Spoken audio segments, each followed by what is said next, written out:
number 5 is upon us, meaning this is the halfway mark, coming in with Division F. Welcome back to Street Fighter League Pro-JP, all the way in Japan. However, ourselves, we're actually doing it live from the West. My name is Vicious, here with St. Cola, doing the D-Gen hours as expected. But I can tell you what you can truly expect, it being a banger this week, right? We still have ZETA versus FUKUSHIMA IBUSHIGIN. We have HIROSHIMA Team IKSA going up against ZETA Division Geekly, and then DetonatioN FocusMe going up against VARREL. This is going to be hotly contested. This is going to be something that I cannot call, but even for the better. I love it when it's a surprise. And genuinely, I want to say, I hope Kakadu is back. I'm not gonna have all of my hopes up. I mean, I've heard through the grapevine that he's slowly but surely coming back into our good graces. I want to say, like, he's been practicing Viper low key and also taking it out on the streets of ranked. But other than that, we have a lot to look forward to, right, Saint? 100%. You know, looking at the teams right now in terms of what's going on. Before I get that, actually, excuse me, this will be the last offline game that they're going to have. But what a spectacle. Once again, seats are filled out. The no motion boys are out there equipped in the duds, and they're looking great. Anyway, back to what's going on in terms of like the league. If y'all didn't know, let me get you learned up. HIROSHIMA Team IKSA leading the pack right now over recheck. That is 120 to 110. Below that is DetonatioN FocusMe. And then ZETA Division Geekly at 70, VARREL also at 70, do the differential. And last but not least, FUKUSHIMA IBUSHIGIN at 50. It is, as you mentioned, going to be absolute barn burner, banger matches. As we get that halfway season, they're playing for quite a bit of guap on that dot. 15 million yen in totality, double the prize pool that we had previously. That's a lot to look forward to. However, there's even more to look forward to. Qualification to fight the US and EU teams over at the finals on a Sunday is going to be jam-packed, and doing the seats and also the action. Right, again, with how hotly contested it was in Division S, we're looking forward to it being a little bit closer as well towards Division F. But I will say the teams that are in the top 3 spots have somewhat of a comfortable position, and I will say that specifically for first and second, but even third, right? Only 2 teams trail behind over at 4th and 5th with 70 points apiece, although it's a 10-point differential. Coming in at last place, FUKUSHIMA IBUSHIGIN with 50 points is a pretty good ordeal to make sure that you are at least within fighting or jockeying position to stay within the top 3. So I do appreciate the fact that there is this type of division so far, to see whether or not some of the rest of the teams step up, specifically in 4th and 5th with ZETA Division and VARREL. But it's going to be a tough one, right? This is the halfway mark. This is where you pretty much get your final bearings, whatever position you may be in regards to this week. So I'm looking at these top 3 teams. They're all on the away position right now. So not a bad look, right? Although they don't have that kind of power to conduct their counter picks, I still think they're overall well-rounded in regards to keeping themselves locked in with not only the character selection, but also the player order. 100% agree. I feel like when you're in the away position, we've seen time and time again, you have an even more in-depth strategy because you have to have that ready. And again, they're playing for so much. We already mentioned the prize pool. Let me also talk about the fact that you get an award for DI, but I'll go down the entire list right here. We have the Grand Final MVP, the Division MVP, the Rookie of the Year, Drive Gauge Efficiency Award, and the Drive Impact Award, which is your favorite, our favorite, everybody's favorite one to land. I was, let me put it this way, I was definitely at a deficit today when we were playing. I got hit with a lot of DIs. Oof. Yeah, I mean, we got to test each other's age at some point, right? I feel like the entire V-Spot group is definitely under our age limit. And they've been doing a great job, actually. We've had a fantastic collab, a slew of different collabs, actually, that has been conducted throughout the entirety of Street Fighter 6 thus far. So, again, seeing more come through the woodwork has been so entertaining, right? I do believe there's, like, generated English subtitles for some of the V-Spo group for some of their live YouTube streams as well. So if you guys want to check out what kind of interviews goes on for the winning teams, you can check them out as well. It's definitely not going to be the only time we hear from them. Hopefully, we get to see them during the playoffs and the grand finals as well going into it. But as it stands right now, you guys are tuning into both Twitch and YouTube. We do appreciate you guys. Anything related to Japanese FGC or Japanese Street Fighter 6 in general, you guys got to be sure to follow Capcom_esports, if I'm not mistaken. I'm pretty sure that's it. To follow along the latest and greatest in regards to the league, in regards to some of the players they put on, etc. Look at the matches once again. Reject versus FUKUSHIMA, IBUSHIGIN. Some top teams versus the bottom teams. HIROSHIMA team, Itsuka, ZETA, and then DetonatioN, FocusMe. A lot of variety with these characters. A lot of variety in terms of like their game plans, their stylistic choices, and what they do. Sometimes you see some of these players picking matchups that aren't really effective for them on paper, but still making the magic happen, and sometimes it doesn't. But once again, I really love that Street Fighter League is doing a good job of pushing these characters and these players to the limit and pushing the meta. And we just are off EVO France, where we have an EVO champion, a new EVO champion, Kristen, out here in the streets, ready to compete. In fact, he's going to be part of our first match. In fact, on top of that Reject, that means that every player on Reject has an EVO champion underneath their belt in total. That is a nasty team when it comes to pedigree, but they aren't in the Primus position. They are in second, which is really good. That's a comfortable position, but they want to be in first. They want to reject their limits. They want to be in the top spot as much as possible to secure themselves over at the playoffs. We'll see how they stack up against FUKUSHIMA, IBUSHIGIN, who has more to prove beyond points. It's also being able to be taking down who's ever at that top spot. We're going to take a look at our away team. Start off with Reject. Gotta reject those limits. Once again, an EVO team right here reigning supreme. The beast coming to feast is Daigo Kumahara with the Akuma. Congrats to him once again on that second place at World Warriors. Super stacked out there on the first one. The attack on every take, the rumbling is always coming. When it's Fudo at the helm with that DJ, but mostly been the Ed that we have seen out here in the league. After that, the Korean golden finger pointing to the skies. It's Lashar, EVO France champion. Congrats to him again. Last but definitely not least, leading it all is the one that rejects the limits, the FG genius himself. It is Tokido on the Ken. This team has to be emboldened with recent events, and I would love to see more than just Lashar step up, especially Daigo. I want to see what he does out here. If they're going to put him first or second. Are we frozen? Oh, there we go. I had to make sure. Daigo was half asleep on that one. He was looking at the webcam. He made sure to like buckle up properly. He's like, oh yeah, this is a live event. He was definitely looking into the crowd. He was just kind of hanging out. He's like, oh, Red Bull Gaming Stream, huh? I gotta come by here more often. He was just, you know, enjoying the ambiance. But one team that definitely basks in that type of energy more often than not is definitely FUKUSHIMA, IBUSHIGIN. I've had the luxury of being able to meet all of these individuals. Actually, Torimeshi is still on my list to converse with.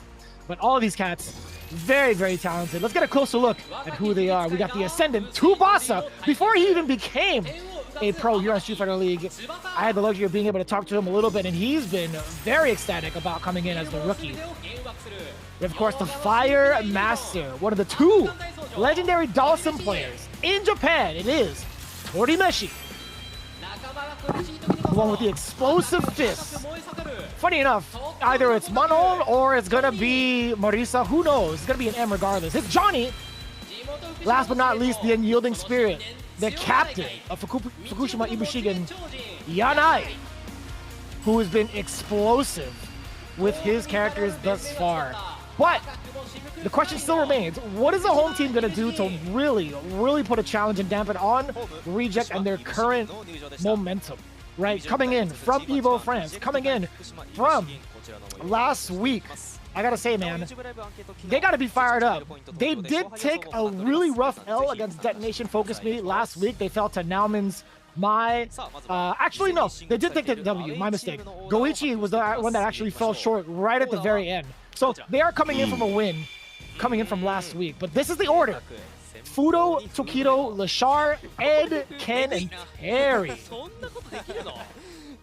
Terry of all things. Maybe just getting ready just in case Torimeshi wants to come up in the anchor position. We saw how Lashar handled YC Mochi, how he handled that matchup.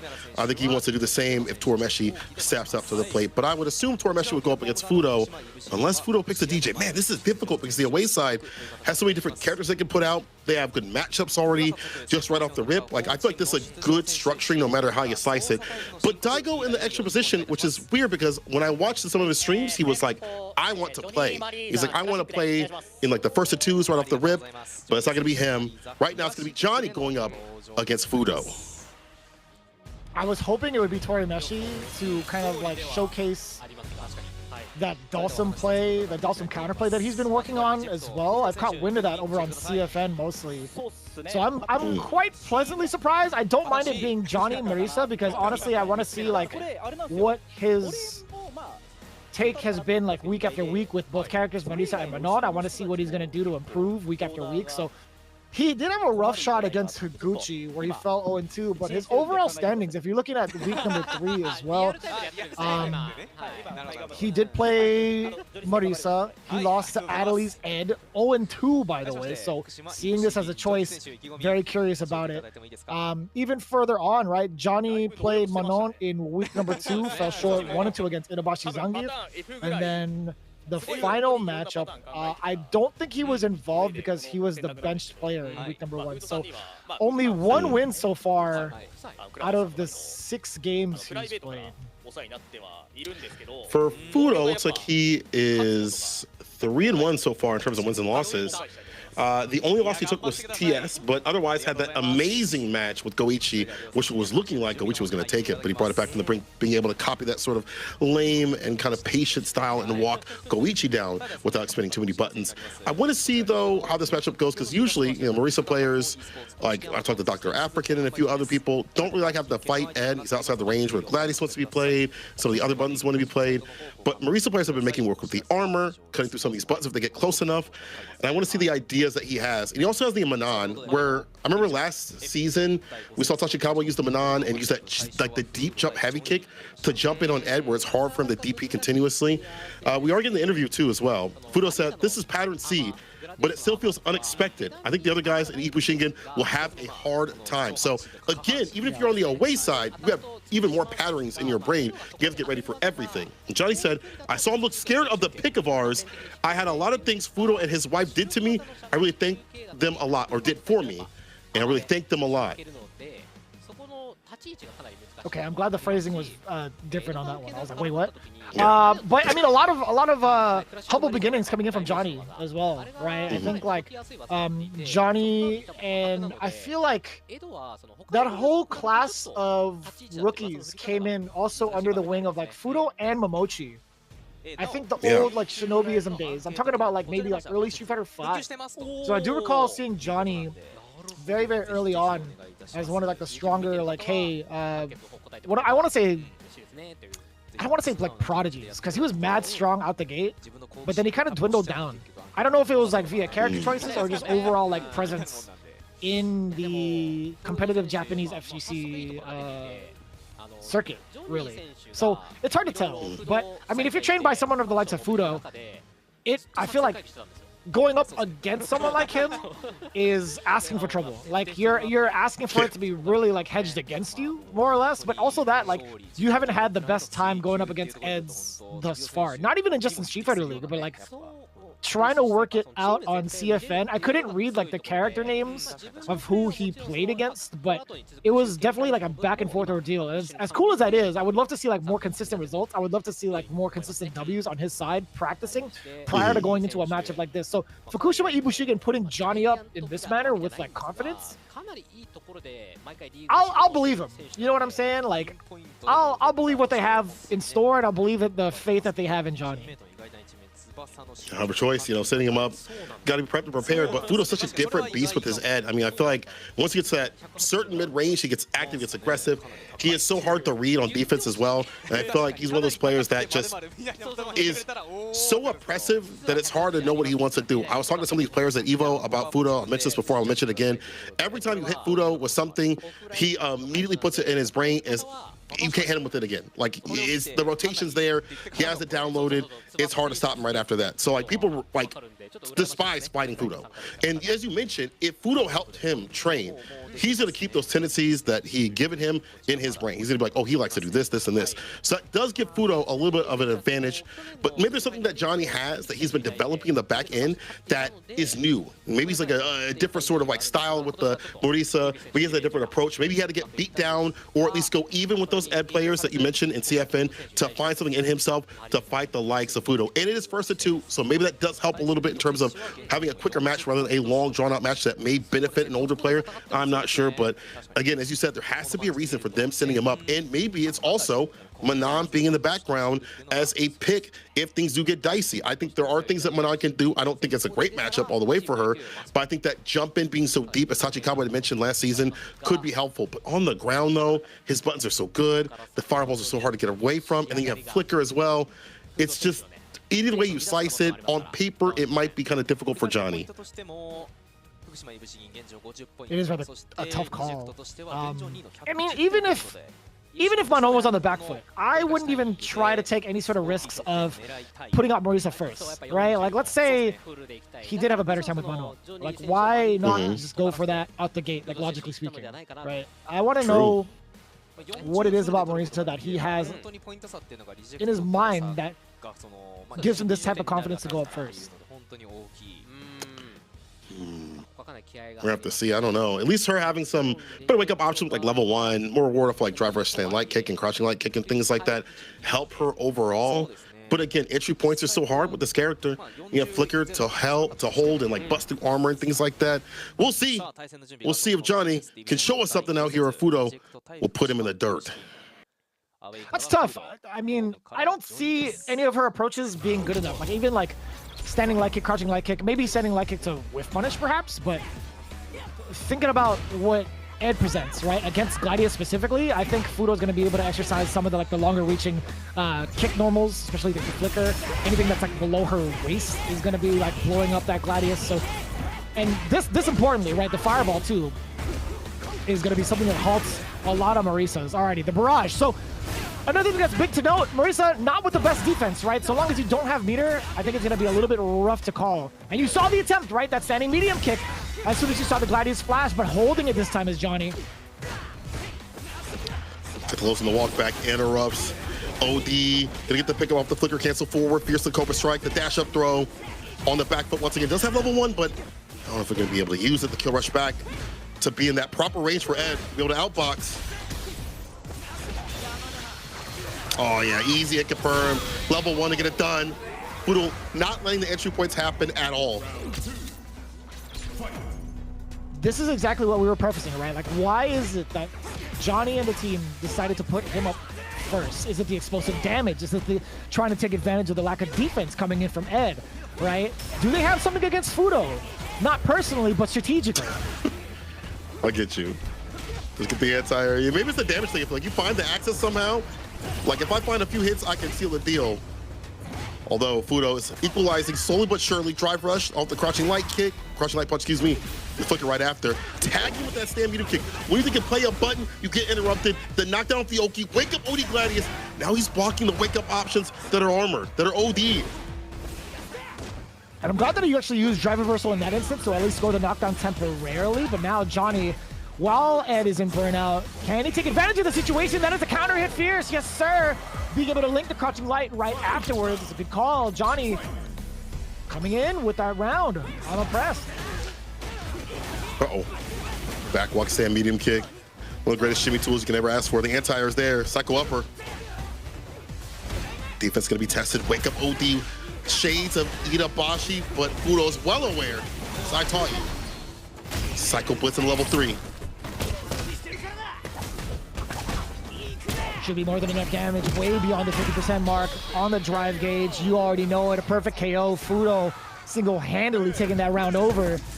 Johnny having a spark of life in that second round. I did like the impression that he implemented, right? I did love the drainage against Fudo's drive gauge. So being meticulous about the spots you're picking to drain some of this drive gauge might just be the wave. But Fudo, as active as he is, both with movement and with normals, it might be kind of tough. More so movement in comparison to the normal, so I will fix that. But the movement has been a little bit too sharp for Johnny thus far. And again, out of the way, try to get a whiff punish. No, sir. Johnny with a big dump out of damage so far.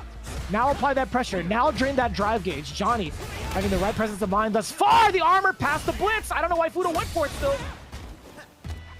Armor option. Shimmy, nothing doing just yet.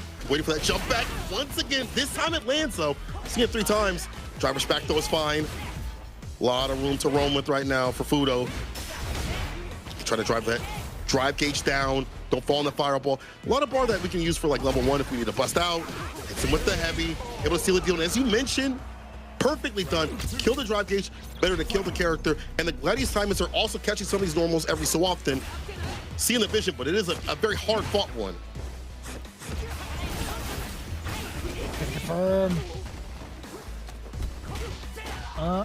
Dash on up there. little bit of a spark. You got it again. Big confirm from Fudo. Drive reversal, keep him in check. Johnny, no time to act just yet. Gotta take that space. It's a stand medium kick. On the negative frames, he just walks on in. Have to confirm right after. Level 2, just to ensure the victory. Gets a DP right after. We'll definitely have another sleepy combination incoming. On set point right now, Fudo. Within range to possibly throw out a phalanx is Johnny, right? Like, even past the flicker, it could possibly work out. That's a big punish. Decent amount of damage, and yes, sir, exactly. I was hoping he would jump out to level 3 due to the fact that Fudo would have no drive gauge left. Mission accomplished temporarily. Johnny, how do you take advantage of this? Maybe 2.5 touches, coming out with the quadriga. Sniped out in the legs, medium kick confirmed, level 1. Fudo's out of the corner. Cobra punch in, counter hit, but no, a little bit too shallow. Fudo neutral jump, nothing. That was mad smart. Backing away again, back with bar now. They're blocking, drive reversal, towards the corner, the throw.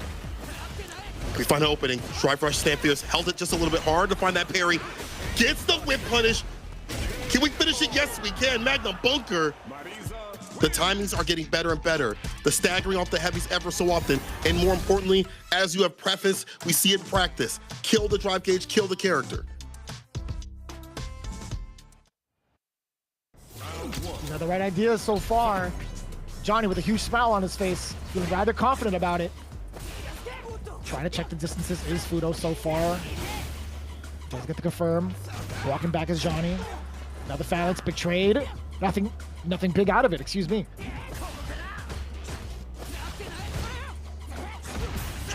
Oh, tag with the stand meter kick again. Fudo's had to walk back, but that's up significant. Gets the Oki. Backs up for the anti. Yeah, just a smidge to do that. And Fudo now more cognitive of the bar usage that he has spent, unfortunately. Superman punch cutting through, perfect parry. That might be the first one that we have seen. Has to put that to practice, because honestly, he has been getting depleted on the drop gauge department. Show something different on defense instead of blocking. Oh, you're dropping. Stand medium kick, drive rush right after. He has been tagging with that button continuously.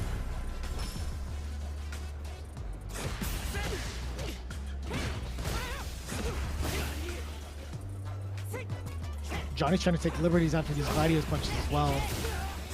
But having Ed outrange him, it's going to be a counter hit majority of the time. Every single encounter thus far after Gladius, Fudo has scored the counter hit. But now down below to start things off.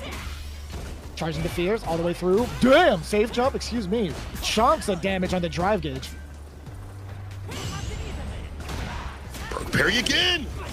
He's ready. Psycho Blitz, the knockdown. Not going to go for the level 3. Johnny will wake up, but it's held parry. It's a punish. It's put him down. Fudo takes the round and the game. Well done dealing with the defensive wake-up decisions we've seen. Odie Gladius drive reversal, wake up even forward heavy kick, and now the super. Fudo, once he got ready for all of it and was able to keep the drive gauge, it was mission successful on his side of things.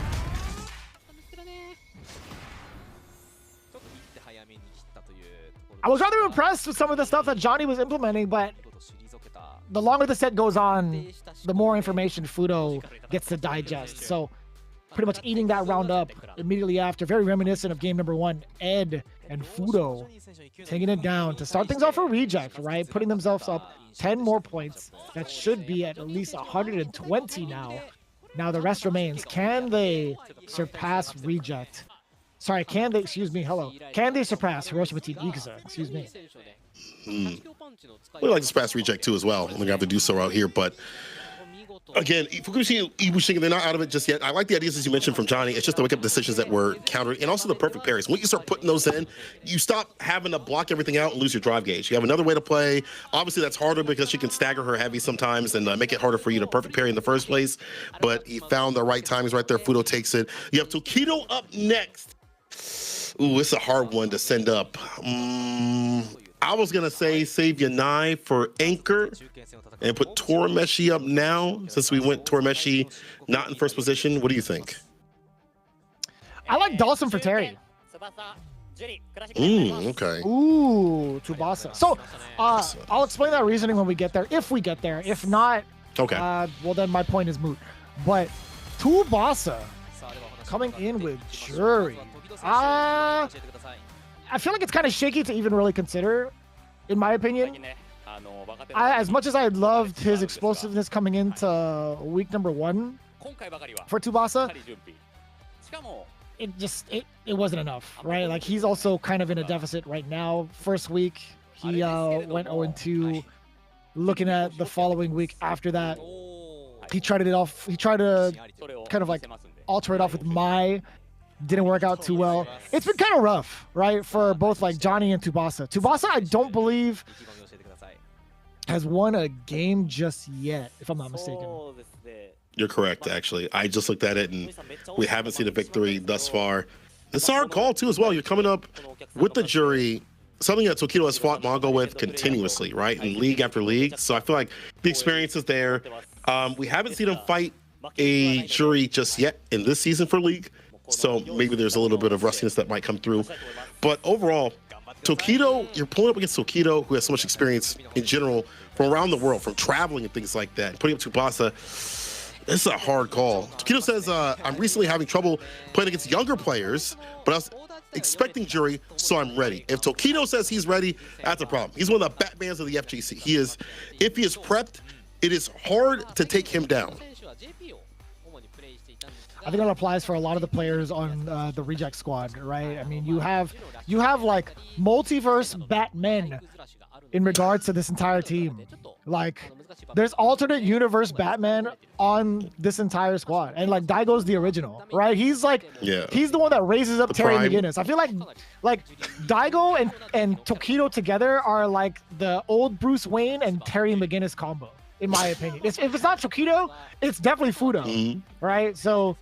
Yeah. And I feel like Lashar is now kind of like Robin, right? One of them is Nightwing and one of them is Robin. Either way, they're all in the same camp. Yeah, the Bat family definitely doing work out here. But like, you're right about that. Like, I feel like all these players, like that's why they excel in League, because if they understand how you play and they can get the data from you, it's usually a job well done for them. Tsubasa does respond with, I'm really honored to be able to play against Tokido. It's such a wonderful place, but I'm not the one to be afraid playing against Tokido. So he's like, hey, I love being out here. I can't wait to play him, but I'm not scared. I'm not shaking knees out here. I'm ready to put him down. So I want to see what he does. I want to see what his ideas are. I mean, he's one of the best jury players that doesn't get enough shine because he really doesn't leave Japan that much. I think the time that we saw him get the biggest result was last year at the Japan CPT when he got like top 16 with jury, and you could add another jury under the belt of high-level players out there along with like Jack and Mago and things like that. He definitely is worth bringing out to league, but he just hasn't found that success. Now for Tokido, there's two problems here fighting Tokido. He's had pretty decent success out here. He's had so far 2-1, I do believe. Oh no, excuse me. That's 1-2. So scratch that off. Oh, word. There is another issue. Tokido has a JP. So like if that maybe is kind of like a matchup that Dre kind of can slightly win in that matchup, some people say. But the fact that he is melding another character that you have to worry about is Tsubasa prepared for that. But I think the Ken is just fine though. It's just there's stacking mounting issues for Tsubasa to have to deal with. That might be a going trend for Fukushima today. Possibly. And again, it's hard to tell right now. Like, talking about recent accolades, not even just in SFL, but like Tokido's coming in from a very, very fresh top 8 performance, right? Tied for 5th.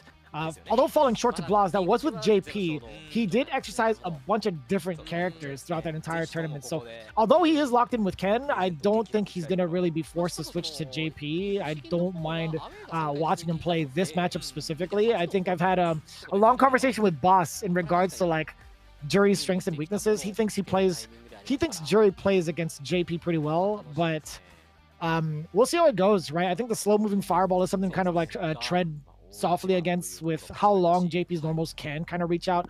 I think Jury's drive rush speed and distance covers a lot of what JP wants to throw out, especially if they're perfect parrying some of the ghosts or the spikes, right?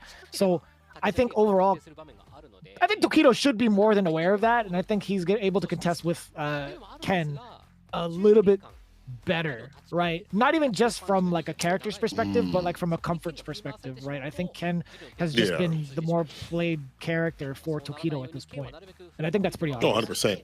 Yeah, and I think that also in terms of that data gathering that he does with like driver's jab or driver's throw or like the Jin ride to gather to what you're gonna do on defense and how like scared you are, what you're gonna do with your drive gauge and stuff like that. I think it's a better thing with Ken than it is JP. I mean, he has methods, but as you mentioned, Ken a little bit more informed to do so, and he's been with this character for such a long time. And it's good to see, you know, people sticking with the character, because I don't think Ken is no amount of downplay for the Ken players will ever convince me this character could be bad or lower tier or whatever. He has such an easy access to his win condition. The corner carry is there. Maybe the damage is a little bit lighter and the pressure isn't as much off the Jin ride, but it's still very comfortable. And I think you can be comfortable in this matchup too as well. Raw stock ups can get Dragon Lash. He's got fireballs as pokes to keep her out. It's hard for her to poke back against a toe tap. She can punish it better since like season 2, I do believe, but overall his neutral can contest with her very well, and he does the similar thing with the drive rush jab or drive rush entry point with the button right after. So I feel like Ken is a fine pick too as well. And Tokido again is probably getting ready for the likes of Mago and things like that, so continuously that he's going to know this matchup. Tsubasa got to show him something different. It's so wild. Yeah, I mean, like everything that people have been saying in regards to like Ken's placement right now, it's not that he's a weak character. He is definitely the weakest Shoto, but that just means he's still a millionaire, right? Like that still means he wins like the character design lottery, right? He's still going to be a powerful tool. This is one of those reasons, right? Being able to have access to big damage, corner carry, the throw loops, right? All of these put in together is such a problem for a good amount of the cast. That drive gauge getting depleted with that heavy kick. As you mentioned, everything adds up for him. Tokido with the perfect parry, deleting that fireball off the table, not letting Tsubasa pass, too close for comfort. That stand light kick, 5 frames with the quickness, walk up, throw the tap parry. Getting more and more of that drive gauge, depleting it all. Super Jin ride, it's gonna be more than safe. Oh, the stay fierce right after though, after the pushback, still works out. Oh, the exchange. Yeah, it's gonna be a trap either way. I don't think there's much he could have done about that. I think forward jump would have probably helped him out a little bit more because he could possibly dive kick, like delay it perhaps, but either way, Tokido could probably just drive rush forward, ODDP, just get rid of that altogether. Throws are gonna be a big problem here. Delay it, a little bit of a crouch chew to fake out Tsubasa, walking up. Tsubasa with the button this time, trying to fight his way out. Tokido keeping it locked. Standing light kick has blown up to smithereens instead. Tsubasa making it count, right? We want to get that damage output. We want to get that level 3 intact, get some of your drive gauge back, and also that momentum away from the corner. And how about Choco for the overhead toss like a tumbleweed? Slamming that heavy kick into the drive gauge once again. The stand fierce as well, using bigger buttons with a perfect parry in between the string, gets a back throw. She can really cook up in the corner too as well. She's got a lot of things to play, but 2-4 out to initiate even a medium, to punish the Tatsu, the dash up, even a burnout, not out of options. The Shibi, finesse it, bless him. Crouch even punch on the micro walk back, the step back, Tokido got that.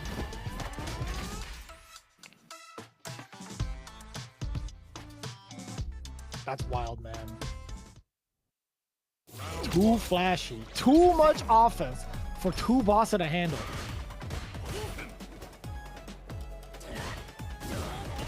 Ooh.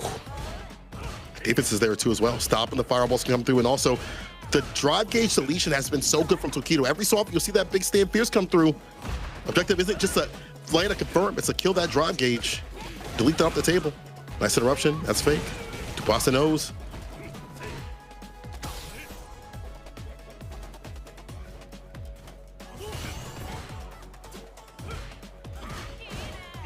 Really trying to gauge the distances of Tokido, right? A little bit of a slower pace, but he's really patient about trying to find his spots, right? We do get that punish counter, and then off he goes, right? Ken being able to drive rush, Tokido being able to sense danger, Tsubasa taking hella damage. A throw will do it, and he's waiting for it as well. He created space for himself off of that crouching medium punch, sorry, medium kick, excuse me.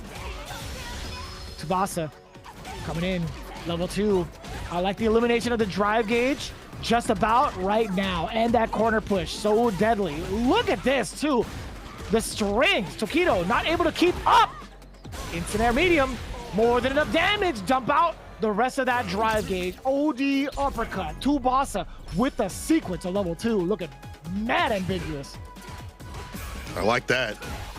It's what you have to have as a jury player. Level 2 sequences, scenarios to really make your character go over the limit. That stand like kick again. Now the whip punish gets a heavy. He's been getting hit with that continuously when he tries to play the stand light kick, so now he drops it low. Low profiles, level 3. Tokido never afraid to expend the bar on his side of things. He'll get that bar back. He knows that. And then back in green graces, the Jinrai, the spacing. Look at that, dude. Chunking away at the drive gauge with a perfectly spaced Fierce into the Jinrai yet again, too. And then checking with the stand light kick, forcing Tsubasa into an erroneous parry. And now at the hands of God, really.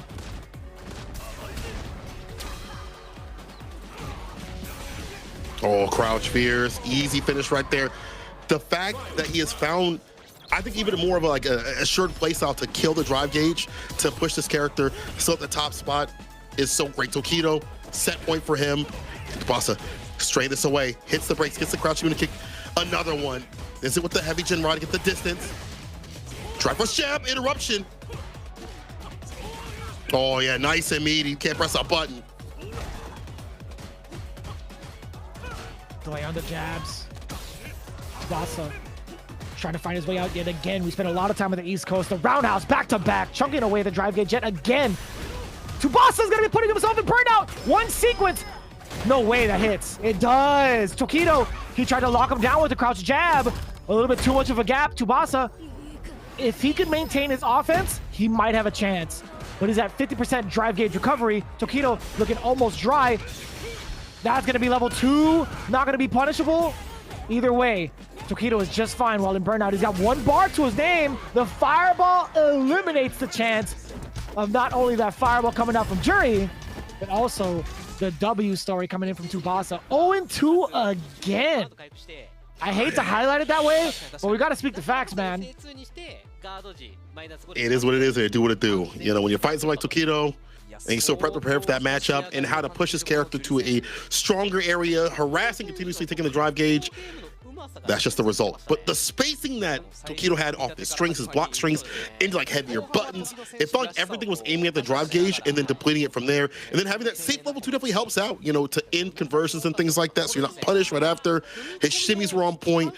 It just was looking bad for Tsubasa. And once again, it's just mounting problems for FUKUSHIMA IBUSHIGIN as they come through. You had to fight someone that's so informed in the matchup and someone that can just dissect you. That's why they call him the dissector. No, maybe it's just me that calls him the dissector. But we saw it right who's here. Calling him the dissector?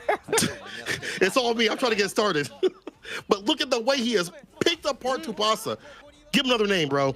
20 up reject. It has to be Torameshi coming up to fight. However, you know, I know you're gonna go into your point. I'm gonna let you go into your point real quick. But Lashar did fight Waichi Mochi, and he smoked him. He was ready for that matchup. Torameshi is a different cat, though.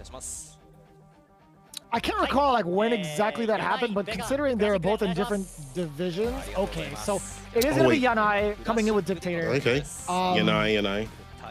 Yeah, so I don't recall the last time Lashar picked apart Waichi Mochi. It could have been possibly at EWC, but I for one think that was with Ed, question mark. Oh, maybe it was with Ed. Yeah. I like, if it was Torameshi, I wouldn't be against it, right? I think being able to float a little bit higher past like a burn knuckle, being able to float above power wave is pretty important. And although it is a slow-moving projectile, there's a considerable amount of startup to it. I think it's, let me double check in comparison to like, let's do maybe like I think a Gal fireball would suffice, right? Because it kind of serves similar purposes. Okay. Yeah, so light fireball goes out at like 14.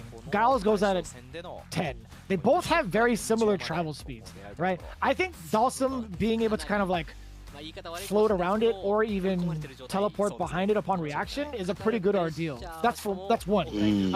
I think Dalsum's presence with normals prevents a lot of Terry players from throwing out burn knuckle for free, right? At the distances where he can be plus. So that's 2.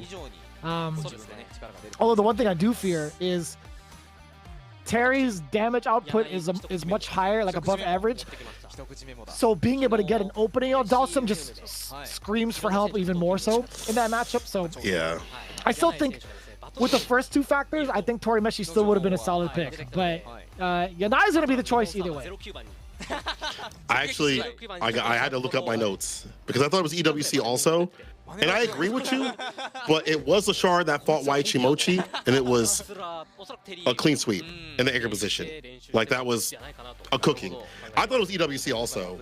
And I will say, though, I think the way that Waichimochi plays is different than Torameshi. I think if Torameshi would have went up with that sort of play that you're mentioning, with his flighty play, it would have been harder for LaShar to get through, right? I think that would have been a better call or a better strategy against someone like LaShar, who was like with punishing normals and like perfect parrying and getting in and getting jump-ins. I don't think that would happen as much if you're fighting someone like Torameshi. So I agree in terms of Torameshi coming up, but LaShar had experience, so maybe that's the reason why they feel a little bit shaky sending him out. United said we're in a bad situation, but I'll have to win here and let Torameshi play. LaShar said Tsukito and Fudo played a fantastic game, so I will keep the win and get 40 points. Ooh. Ooh. Well, I believe in that statement. I think he's played like 1.5 million Bisons, right? I don't think there's a lot to prove him wrong statistically. So I think his statement holds up in court. Yeah. I mean, I feel like whenever... So I saw ProbMax talking about this matchup, and he said it wasn't too bad, this and that, but I haven't seen him play the matchup, because otherwise I've seen Terry players do well. And as you mentioned, LaShar is so good at fighting multiple Bisons, every character, obviously. Again, if they have the prep time, they'll stay fine. And if things go bad with Terry, he's got the ed. He's got the Mai, and those things could definitely take down the likes of Bison. Yanai, though, I mean, I do like his defense. I do like his defensive decisions, his timings, and things like that. His jump back heavy kicks. When he chooses to play a button second, usually feels like it's like the proper time, and he makes reward of it happen. But against LaShar, the robot, the T1, as Blaz put it, or Blaz is down, who was on the account, doesn't matter. They were correct. This guy's a machine. Should be the T1000 if I'm not mistaken. Let me double check. The T1000, yeah, maybe it's 10,000.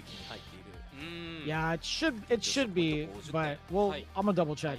Unless it's like, unless he means like the original, the very first robot that Skynet's put out.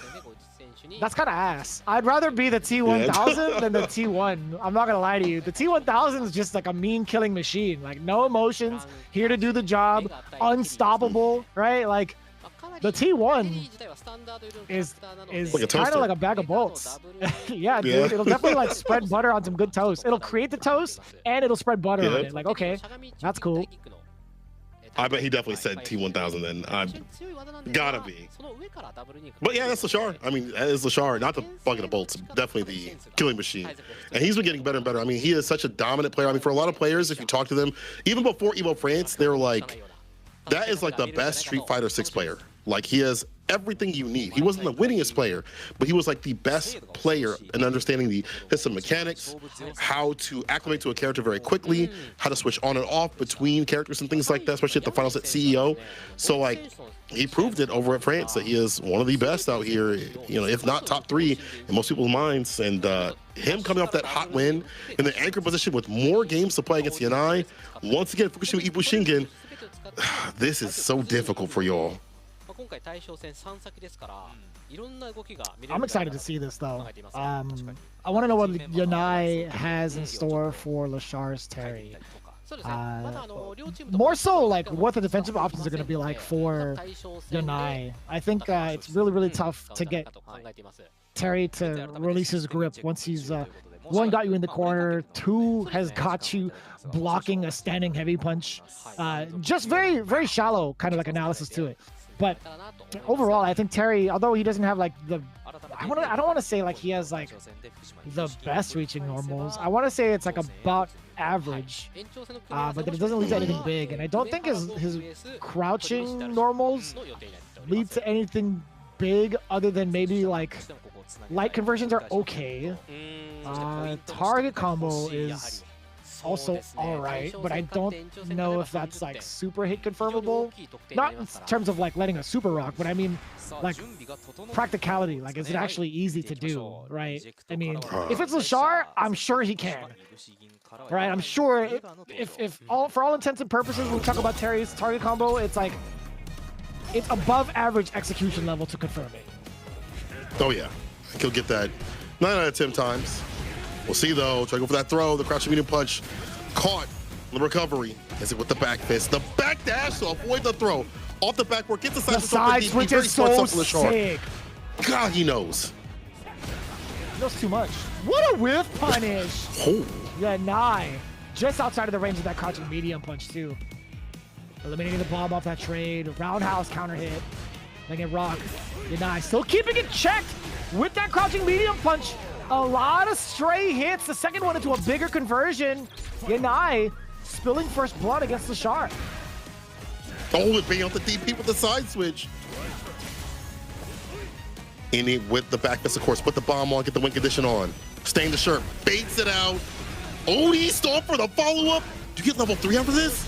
Yes, you do, Psycho Crusher. Yo, that is optimal. Yo, Yanai. Excuse me.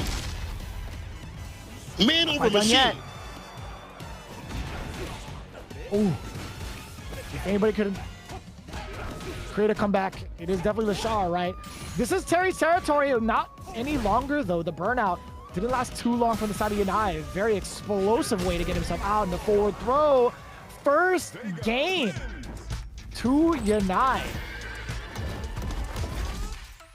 Ooh, Yanai though, the optimization on that explosion off the ODDP, and also being able to DP and the reactions of Lashar. He knows how to maneuver around the code. And Lashar sticks to the Terry, despite it all.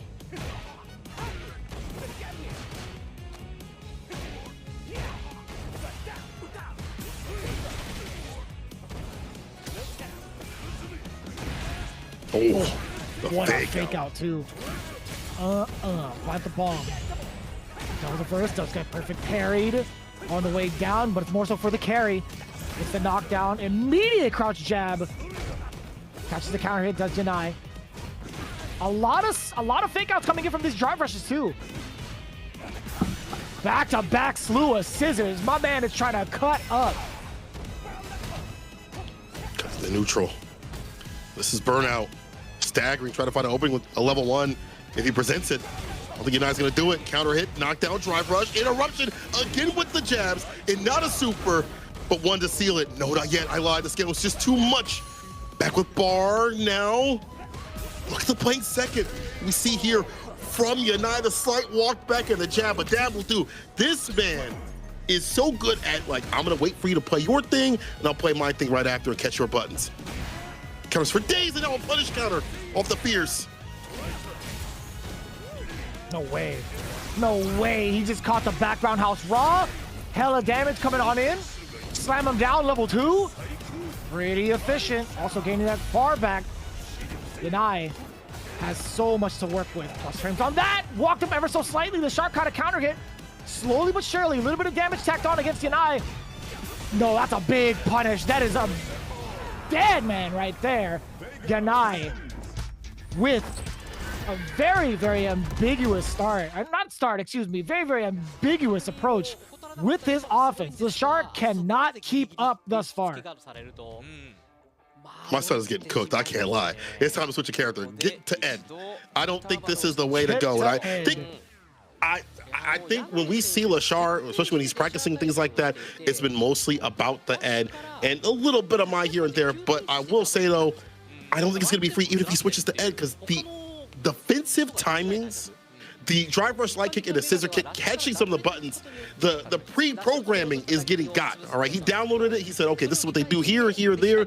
I'm gonna have a game plan for that. That's what we see. Sticking out for his team, Yanai, the captain coming up cold with it, and the punishment has been picture perfect, I feel. Damn. Yeah, man, he's choosing the right spacing a lot, right? There's been a lot of micro step backs to kind of fake the Lashar out in moments where he thinks he's allowed to strike. And even when he applies scissors, it's always in ambiguous situations, right? There was a moment where he did a scissor kick, backdash, scissor kick again, walked back, scissor kick, and he caught Lashar maybe a few times with that, but more so his approach with drive rush, right? He would do drive rush, halt himself. He would do drive rush, immediate scissor kick, or drive rush, stand jab, wait, and then scissor kick for a counter hit. He's been all over the place in regards to his approach and timing. Yeah, it's just been so, as you mentioned, ambiguous in terms of what he's going to do on offense, the timings of when those buttons are going to come out.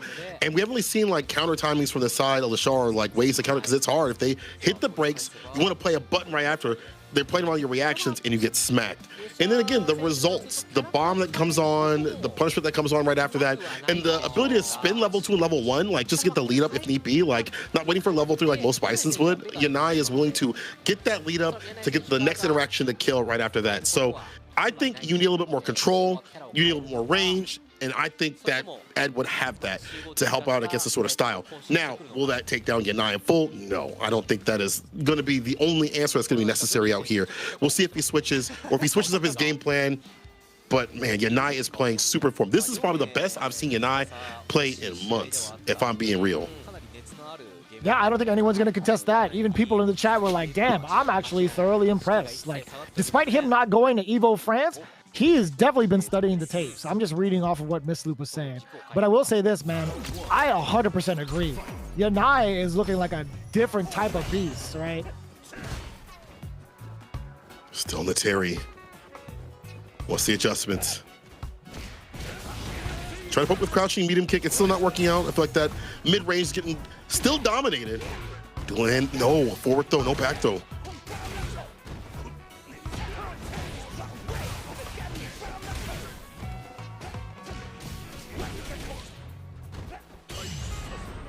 Perfect parry. Let's get the reposition.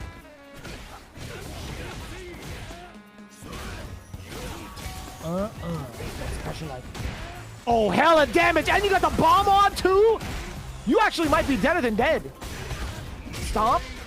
And he doesn't even need to spend any of the bar efficiency. That man is getting the award. Saving the bar at the bottom. Set point for him. Whip punish. No DRC right after though. Once again, still able to clean up a little bit and get the OD stomp right after this. His way outside the corner. It's such an oppressive character like Terry, who could drive for Stand Fierce, has that low that is extended for miles. Staggering, but there's an opening stand medium. Saves the day for a little bit longer. Quick burn. Level 3 immediately. Kill the drive gauge as much as possible and go from there.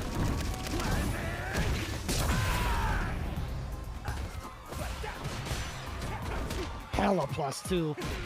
I like that, just switching it with the throw. An OD burn knuckle. If Yanai woke up with critical art, LaShar would have died. That's wild. Still did it. OD fireball drive rush jab right after the fight entry point. I like the expenditure of bar. Using that to cover the approach. Too close for comfort. No big punish, but the walk up throw still lands a pretty decent amount of damage. DP, but a lot of bar utilized here from LaShar. A lot more maybe than he wants to.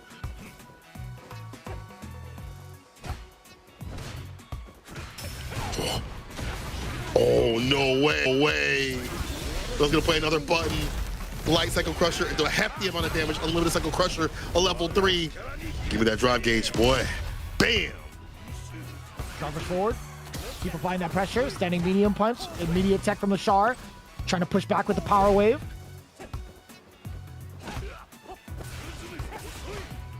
Oh my god! Oh, counter hit! This could be it! Apply the bomb! Now the pressure. Knocking on the door. Scissor kick. Finds the low. While in burnout, Yanai's got 0 bars. Can he afford the trade even? Or is it true? Is it all true frame traps all the way through? Oh, no way. Punish counter. Link it to level 1. Drive rush forward. Overhead! Your boy is still alive! LaShar coming in with the clutch overhead. Yanai wasn't expecting it. A lot more offensive approach right there, but at the precipice. Man's got his bar back. That could have been terrible. An OD Cycle Crusher over a fireball, a drive rush jab, a drive rush fake out. That could have been so many things. But LaShar stays solid, stays alive with the overhead. That's what you want to see. As you mentioned previously, drive rush stand fierce, press the issue with drive rush as much as possible, because if these limbs aren't working out, you're gonna have to go green. That's just how it is. I do like him playing a little bit more of these lows every so often too as well, but that was still anybody's game. As you mentioned, if Yanai would have woke up level 3, it's been 3 games straight, would have had a tie game with Daigo waiting to fight out Tormeshi, but we could still be seeing a 40 bomb. Tormeshi acclimating. They're taking a timeout right now. Ooh, my heart. That's absolutely wild, dude. John Connor ruining the future. We've evolved now. He might have gotten rid of the T1000, but now we've got an upgraded feature. This guy is looking like the true Terminator, right? He's starting to get his licks in. He's starting to get all of the data downloaded right now. Skynet, as we speak, has the intercom in Lashar's ear. He's like, I need you to do the job. Do the deed, do the deed. The upgrade coming through. You thought it was over, the explosions were happening. You walked away, but he rises for the sequel. Lashar bringing it back from the brink. But once again, by a few decisions, Yanai could have taken that. That could have been Wake Up Super's mention. There could have been a wake up button after he came back with the drive gauge. And I did like how he was kind of playing patient, but that confirmed that stand medium kick into level 1 was everything for Lashar to get that at least push back towards the corner and lead there with a drive rush overhead. So he needed those confirms, and those were very desperate times. And Yanai still not doing too bad out here, you know, to the point where he don't got to change up too much, I feel. No, I don't think he needs to change up anything at all, right? There was just a couple of mishaps that were more of a... I don't want to say it was like a Hail Mary, like talking about that OD burn knuckle specifically. I think that was more of just like a snipe towards like Yanai's reluctancy. Like him being a little bit too timid from that far away. You always have to expect a burn knuckle coming in with a character like Terry, no matter what, right? But I will say, man, this exact round is what's going to push Yanai over the edge. Lashar's going to come out swinging. Oh, yeah. Can you stop him?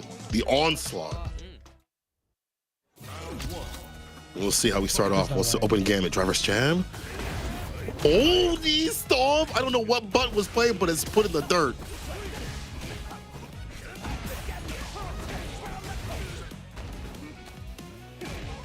Forward throw. Backing away, still in time actually to catch the recovery of that parry.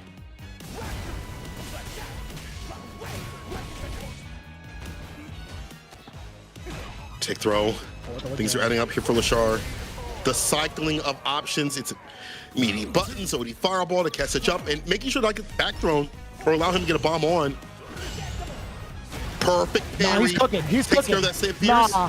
Oh. He's in there, bro. He's already downloaded. He's calling everything right against Yanai. The perfect parry is coming in as well. The sequencing and the timing against Yanai's buttons. He's in there, bro. Oh no, the blessing from above. The robots go to heaven.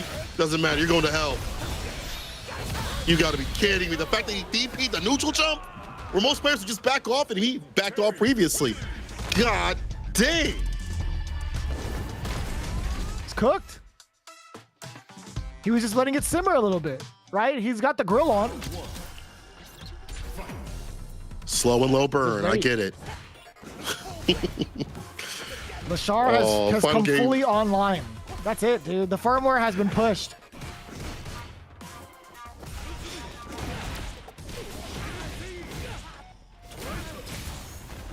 Back the sender once again. Reversal buttons. Can he get in? No. But it could have been way worse right there. He's up in the corner. Stagger with the stand medium. He's looking for that crouching medium kick. Ah, too far for the throw. Drive for stand fierce. Hella plus. Drive gauge getting depleted. He'll take this throw because if you tap parry, your drive gauge would have been gone, and so would your character. Oh. Oh. Jump back jab. I like that. And it was a counter in. Oh, that was actually mad lucky from the side of Lashar. Level 1 on defense. Yanai. Good call out against the drive impact. Drive reverse. Sorry, excuse me. Devil's reverse. Past the fireball. Has to tread softly as Lashar, by the way. Close to death. Oh, that could have been a big conversion, but standing medium punch. That left him at what, 6? No way, dude. You gotta be kidding me. You know, you were mentioning how some of these buttons can be sometimes, like the lights and things like that. The reward not so good, but if you drive rush behind them and you're that close, you find reward. Oh, DP. Yeah, but that was even like a standing medium punch too. Right, like standing medium punch off of a drive rush does leave you at +6, but he went for a crouching medium kick. I guess he wanted to check like the walk back perhaps. Oh, that side switch was devious, by the way. Definitely something we've seen often, but man, Yanai just not ready for it at all. He had to guess. Speaking of guessing, you're in that situation again. Here comes Terry. Real scary. Spooktober coming in. One more touch. The crushing meter punch in a scissor kick. No bomb applied just yet. Knocking on the door. OD. Oh, it's about to get gory like a horror story. Maul him. Lashar finds a punish and finds himself a reverse 3-0 finish over Yanai.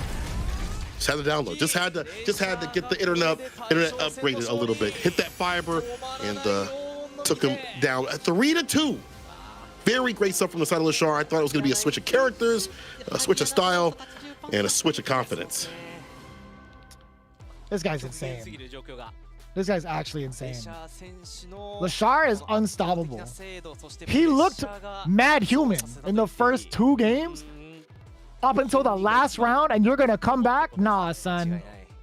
You've got a special talent, my friend. You are like a once in a lifetime, like once in a generation kind of talent. That is insane. I'm actually so curious to see what was going on in his mind after like that second game. Like, we see the adjustments. We've seen the more rotation of like offense, like overheads and things like that. They're definitely helping out. Some more confidence in DPing and dealing with the corner, saving the bar for like OD Fireball to kind of lock down the character and kill the drive gauge, all that good stuff, right? But I want to know like the mental adjustments. I'll have to message him a little bit later on. Not for nothing, Yanai definitely had a great start. He had some great confirms, but there were some drops. You see that? I think that's just nerves right there. It's like, damn, what do I do? This guy is a machine. Like, what do I do? How do I beat a machine? 40 points for Reject over FUKUSHIMA IBUSHIGIN. That's a big deficit for them, but a big win for Reject. Man.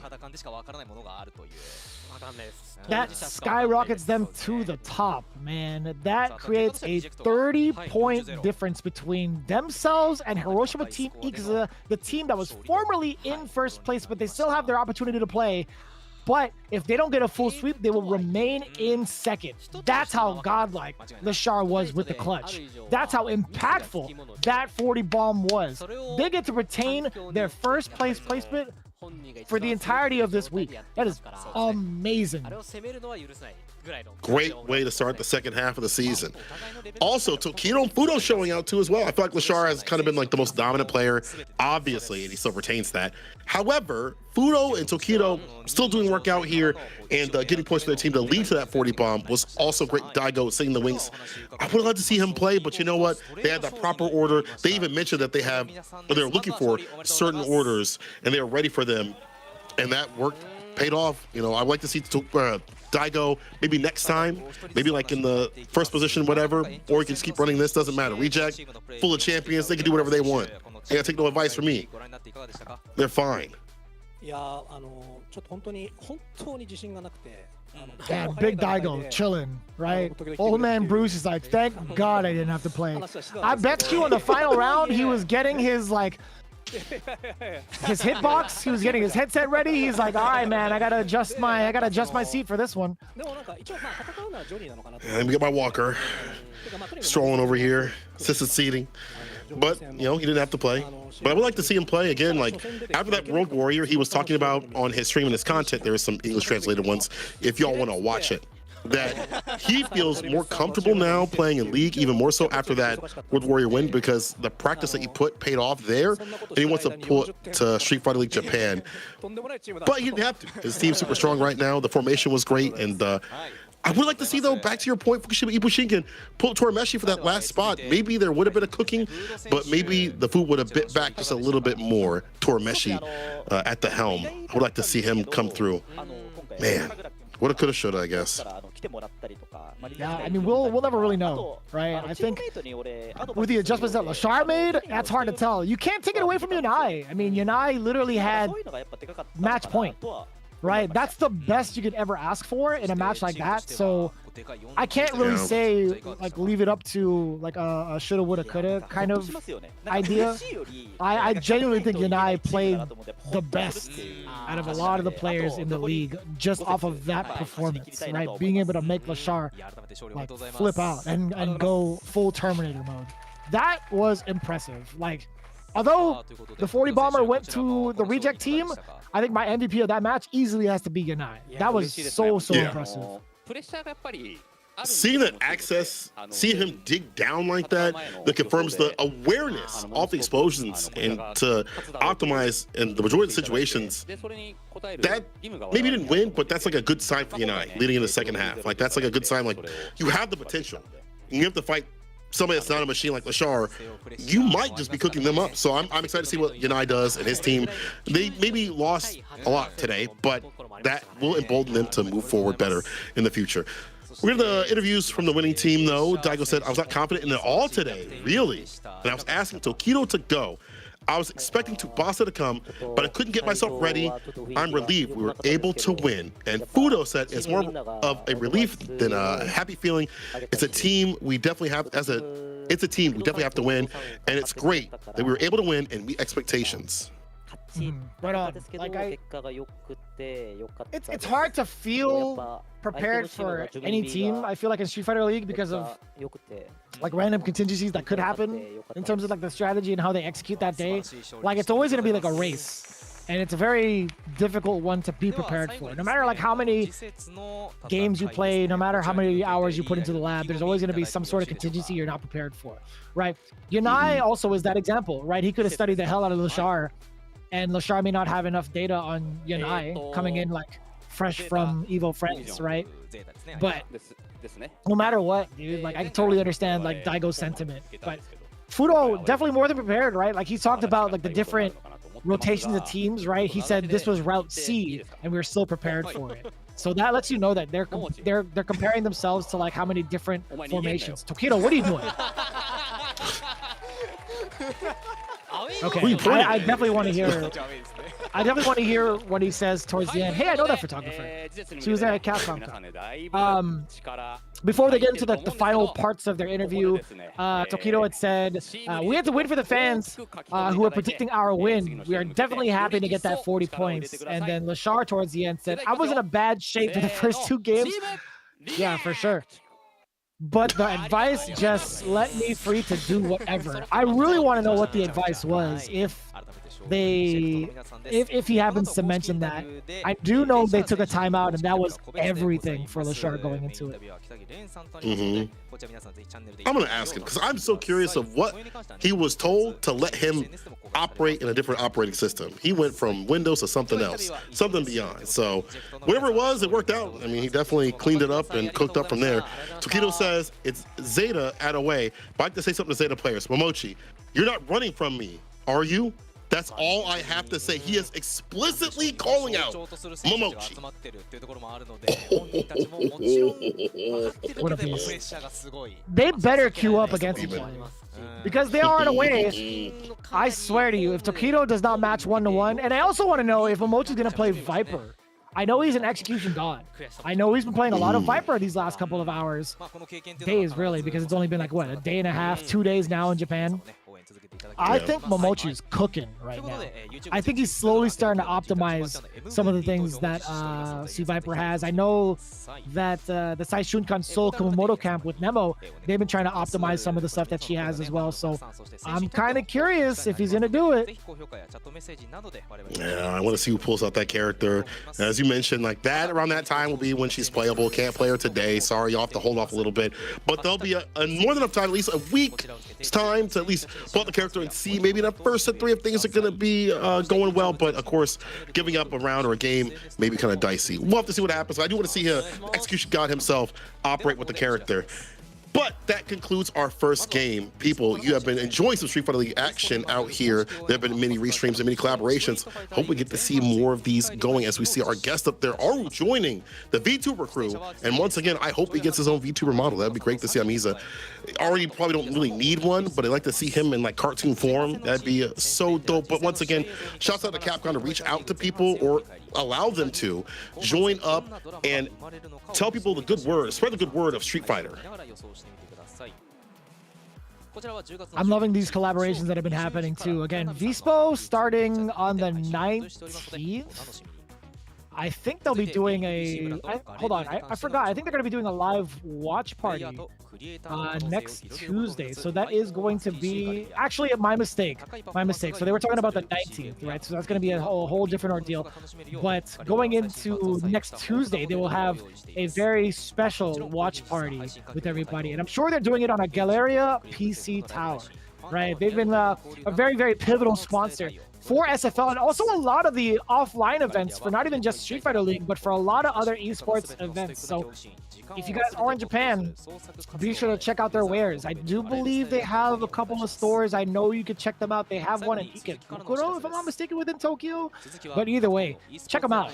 I've had the luxury of being able to try those bad boys out over at my friend's house for the streams. But one thing I did get to try out as well, at least being able to sit on the jury bike. That thing is bad as hell. I love taking as many photo ops as possible with Suzuki, and I'm very happy to see them as an official sponsor for the CPT this year. They were definitely present with that jury customized bike over at Eagle France. If you guys get to do so at the next big CPT event, hopefully they'll have that presence there as well. Yeah, hopefully I get out there, at least at Capcom Cup if they have it out there, and I finally get my photo op that I've been waiting for. I know I'm waiting for the next match. HIROSHIMA, Team Itsuka versus ZETA Division Geekly is going to be coming up after this break. Do not want to miss it. 再開は約8分後の20時20分頃予定しております。それでは一旦失礼いたします。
Red Bull gives you wings.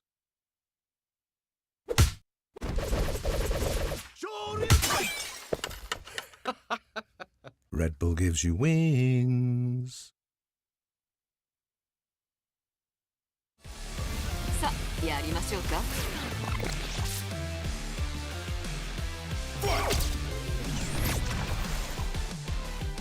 いい？これでおやすみなさい。え？そうね。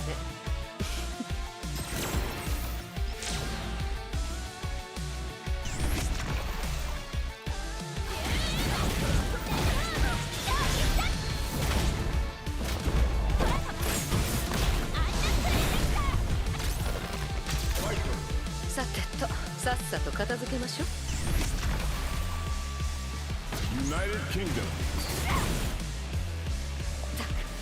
人使い荒いわ。 Here comes a new challenger. Viper wins.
ZETA こっからだから。これでスパン制度マジ高い。大きい。これずっと中継とか1回で引っ掛ければかなり勝っちゃう。ハパッチャスパン精度。うわ、マジで精度高いよ。対しては鳥飯うまい。しません。うますぎ。伸びたところえらいこのルート。ペースを渡さず取り切る展開。おお、うますぎ。どうした？うますぎる。うますぎる。うますぎる。2本割った鳥飯。ナイス。うわよし、ナイス。勝てる。ナイスナイス。ー。オッケー、よし。ダメだし。いや、今のすごくない？これは取れるだけ取る。いや、いい。オッケーオッケーオッケーオッケー。最後チェンバーまで走り切りました。さあ鳥飯。ナイスナイス。つけない。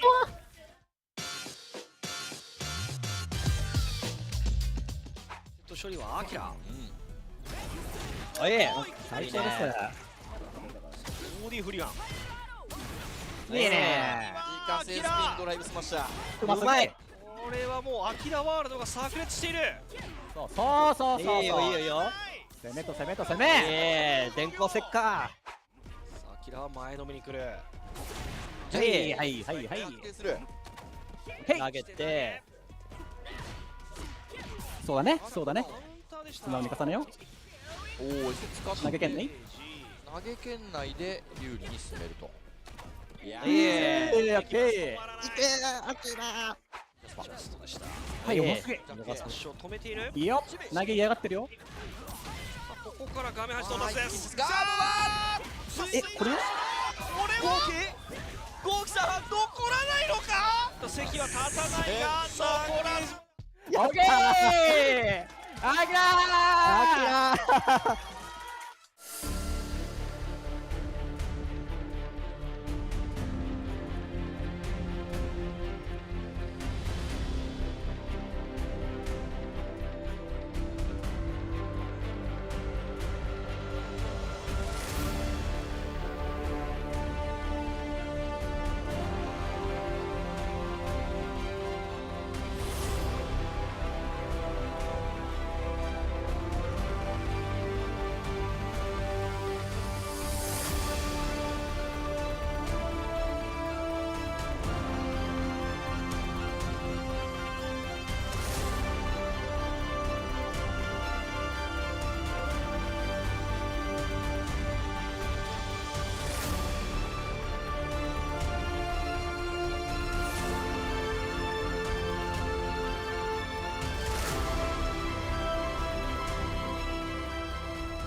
Hiroshima Team Itsuka, ZETA Division Geekly. This is our next match.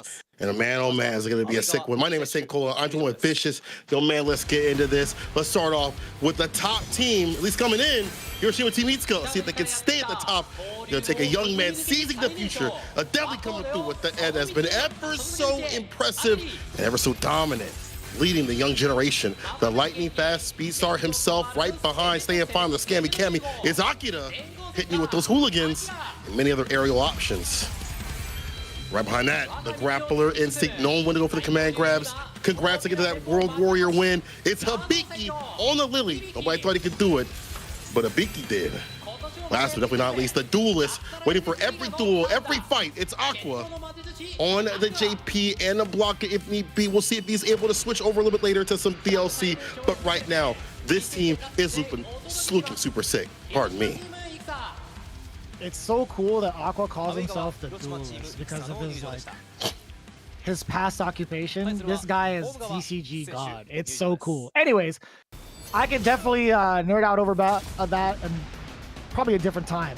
Let's talk about the team they have before them. In the home position, you see that man. You see the captain. He was called out by Tokido for a very good reason. He has a very, very strong squad behind him. Let's get a closer look at who comprises ZETA Division Geekly. Coming in hot for our very first member to be shown off. It's the chosen one, Hikaru, with the ever-impressive Aki. Although he does have another character, let's see if he actually pulls it out for this week's home matchup. Been truly living up to the title. The Prodigy, Higuchi, with that guile. And he's been a character loyalist since then. Let's see if he proves it with that genius play. The perfect parry prince, Kakeru. Although he hasn't played these last couple of weeks due to some illness, hopefully he's doing well. Then of course, it's the captain, the silent ninja blade, Momochi. Not going to be using that Viper just yet. I know he had to pump the brakes with that character on stream to get himself ready for this week's Street Fighter League. I'm pretty sure he's had a lot of practice offline lately with the likes of a particular Chris Tatarian. I do believe Chris Tatarian has actually gone to Japan in preps of Street Fighter League as well for Street Fighter League US, and is currently staying with Momochi at his place of residence. So I'm almost positive there's going to be a lot of steel sharpening steel going on in the house of ninjas. So we'll see how the order is going to be played out, and also what characters are going to be on selection for the home squad as the counter pick, as this is the current roster. Akira with the Kami, Hibiki with the Lily, Adelaide with the Ed. Interesting. Aqua on the bench, even though he's kind of hot right now? All right. Maybe too much Sea Viper time. Got him swimming a little bit. But you know what? That's fine, though. Ali, honestly, in the anchor position, I think that's perfect considering his dominance in the league right now that nobody expected. But I would like to see Aqua maybe over Hibiki for a second, possibly. And unfortunately, it looks like Kakeru is still out. And we wish him well. The team will have to go on without him with their 3 players. Momochi steps up first with the Ed to go up against Akira, willingly going against Kami. What do you think about this? I definitely choked on my spit. I was like, oh, Momochi coming up first? That's wild. Oh my god. You okay? Yeah, I'm surprised. I'm with you. Why do you think this could? Why do you think Momochi's coming up? Like, you know, this matchup isn't that good on paper. What do you think Momochi has for Akira? I'm gonna say like the overall presence in neutral is what's possibly Momochi's biggest strength. Right? I think he could set the tone pretty well. I'm just basing it off of player thus far. I think he does a great job of applying neutral, right? I mean, this is a very weird thing to say, but I think his intimidation factor and also the pace setting with Ed has been like a big deficit towards a lot of players that aren't able to kind of like figure that out earlier. I don't know if Akira's gonna get in his own head and kind of play the way that Momochi's kind of like setting for himself, like in terms of pace. But I think if Akira can kind of set his speed up over Momochi, I think he'll be just fine. But I really want to know why it is that Momochi is kind of being set up first. This is like my opinion. I think it's him being able to set the pace against a lot of other players to prevent their play styles from happening.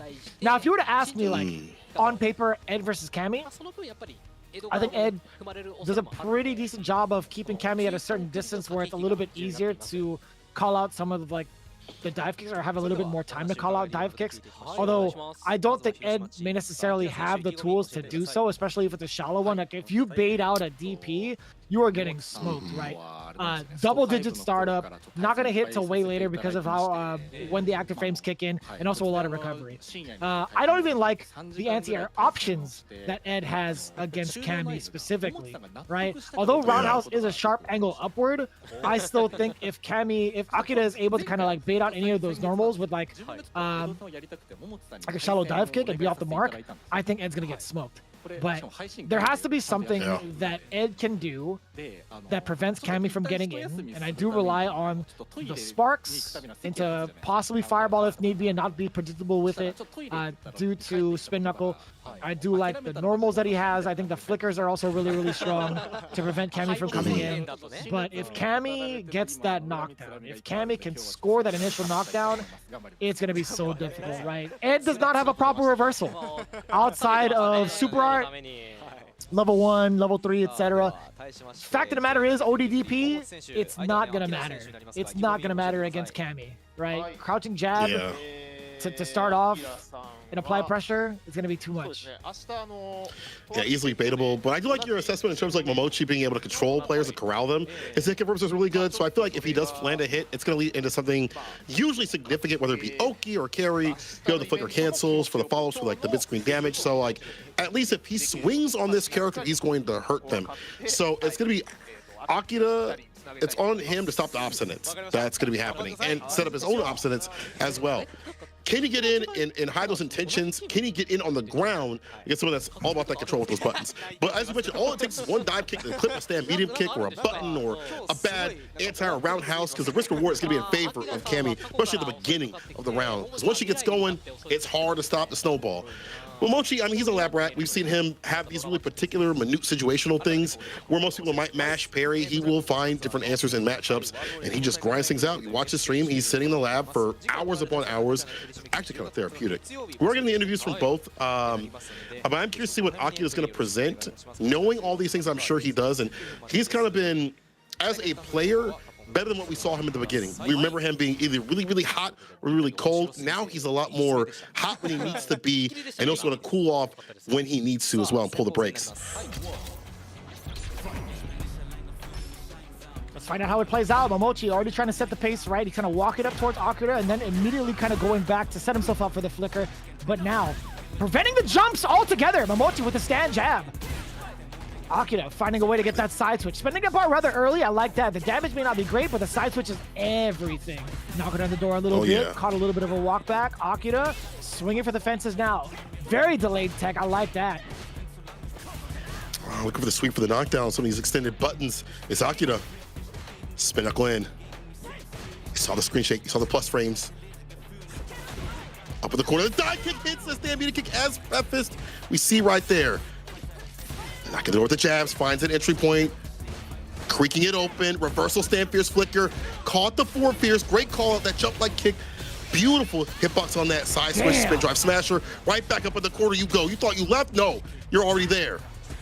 This guy Akira is so effective when it comes to his meter, when it comes to spending the level 1, when it comes to optimizing for a side switch. This guy Akira has been so optimal. Shot in the spacing. Knocked down, trying to go for the throw. Akira able to tech though. Takes back the turn with the low. I like that. If you walk back or stand block, you're gonna get blessed low. There's the throw. Akira ride the momentum. Come again. Oh, D, that's so with the dirty. hooligan. You're gonna get level 3. Oh my God, Vicious. He's so nasty for that. He's so real for that too. Yeah, so it's exactly how we preface it, right? Akira is playing at his own speed. It's up to Momochi to keep up, right? If Momochi is not going to be the one to be the trendsetter within these matches, he's going to drown. Akira is just too fast for Momochi to even get started. God dang, he went for the OD hooligan, said forget a normal throw. It's a command grab. I'll get a first game, and yeah, so about that containment. Can that happen though? Akira having that bar, we're seeing so many different looks, but the backswing blow missing completely. Mochi ready with the punish. Whoa, the punish on that throw though, the 4 fierce to get right back into maybe low profile something. Yeah, I can't even imagine what Momochi was looking for. He just jumped back and alleviated the pressure on his own some. But we do get a forward throw, dash up. Damn, very meaty, and it was a counter hit, getting the full confirm. And Momochi, nice rebuttal with that perfect into game number 2. Maybe too shy for the crouching medium punch, no big deal. Gets the heavy kick and the raw spiral arrow up in the corner. This is where Momochi has suffered so much. Makes sense. Nice jab. Yep. Gets the OE dive kick off the target combo. Knows that's not real and did not have the dive kick. Level 2 in the corner, so not as bad, but still looking pretty bad though for the drive gauge. Flicker cancel, still gets a cycle blitz right after it. Oh my God, Momochi's harassing him continuously. The bar is all gone, but the super is there. Spin drive smash. My man just stealing turns. I see you. Using that invincibility off of a negative situation. Akira, important tech. Building up that drive gate, sniping out. That was a counter hit, and also checking the walk back with that sweep. Very brave of him to do so. Momochi could have been able to kill off of that, I think, especially with how much drive gauge he had. But this is going to be more than enough. Let it rip. The OD blitz into the night super. Putting his ass to sleep. Momochi bringing it all the way back. Started it off with a perfect. Finished it off with a super 2. I'm liking that rebuttal. Give him a sip of that PM right there. Extra strength, Momochi. Akira, final game. Once again, the containment is the name of the game, but the jump in is the name of the game in this matchup. Nasty stuff. Stand fierce to the flicker, try to catch a button extended. Again, Akira knows when to reel back to not play a bad button, so he's not getting punish countered so far, or even counter hit continuously. Uh-oh, as I say that, gets a pick up off the fierce. He's so sick. That was godlike. How is he ready for that? You talking about nighttime PM? No, that's nighttime prime Momochi, son. Maybe even Prime Minister Momochi. He might be elected. With the way he been playing, he looking mad official. You got my vote. Oh, however, Akira with the veto. Drive rush crouch fierce to start things off. The pickup to finish it off. Set point. Bar at the bottom. Are we spinning? Getting that level 3, or we're gonna spin more for that spin drive smasher to get the lead up, to get the side switches. May not even need it. Target combo finisher. Maybe too far for the target combo, right? Maybe the fierce would have whiffed in Momochi's eyes. Uh-oh. Just outside of that range. Momochi does take that throw. Oh, the uppercut still finding his way out. Akira has some space away. Checking the lows. Harassing away with some of these lights. Momochi, not really in fear, right? Not a lot of damage towards the drive gauge. Being able to defend against it out of range, it's going to be totally fine. Walking and hounding him down is Momochi. Back throw now. Trevor Stamp fierce to the flicker. Killing the drop gauge as he does so with that second option. Haven't really seen a perfect pair here from Akira just yet. May not even need it, to be honest. One extended button. All it needs to be. One bad fireball, make it fall. He's got that level 3 all primed and ready to unleash. One in the chamber. Don't let him do it. Oh, the fake out, the jump in again. Delayed crouching light kick. The second one lands him. Success. 2-1 over Momochi. Those lows continuously have been a horrible thing for Momochi to have to deal with. Trying to walk away from the situation. Akira chasing him down. Insane, by the way. Playing it like an old man, right? Playing to the rhythm of Momochi and then busting it out when he needed to. That was so impressive. You could see the growth from Akira. Instead of getting impatient, he was able to play out the time a little bit to force the error against Momochi. That is a sign of a strong mental player. This guy, Akira, has evolved, and I'm loving that for him. 100%. Again, he was not like this before. He really wore his heart on his sleeve. He didn't know how to pull back, man. He would just do ODDP into ODDP continuously. You know, the frustration would be there. But now you see him switch up his style. I can get offensive, foot in the gas, and then pull back when I need to, hit the brakes just a bit. There were some great moments when Mochi got the hits. It usually led to something significant. Into Oki and the damage, as we prefaced before, he had to pick us with the stand fierce. But those lows on defense, that was the issue. Akira sniped it out continuously, was walking him down, as you mentioned, played that style that many people probably don't expect him to play, even though he has showcased how far he has come. 10 points, Hiroshima Team Itsuka. Hibiki, powered up for that World Warrior, is up next. Who do you send to fight him?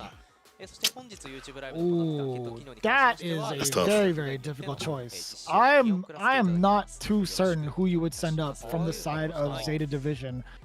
I really wanna say Higuchi Guile, but I'm not even comfortable with that pick either. Yeah, like that matchup is hard for her, but he plays it well now. And I would rather have Higuchi in the anchor position. I'd rather have him in the anchor position, though. I knew it in my heart of hearts, bro. Like, this is, I don't know, man. Something needs to be checked with this one, because I think Hibiki has done a fine job against some of the other Guiles in play. I think, did they play World Warrior 2, actually? I'm not I sure. don't remember that route. Let me double check. Let me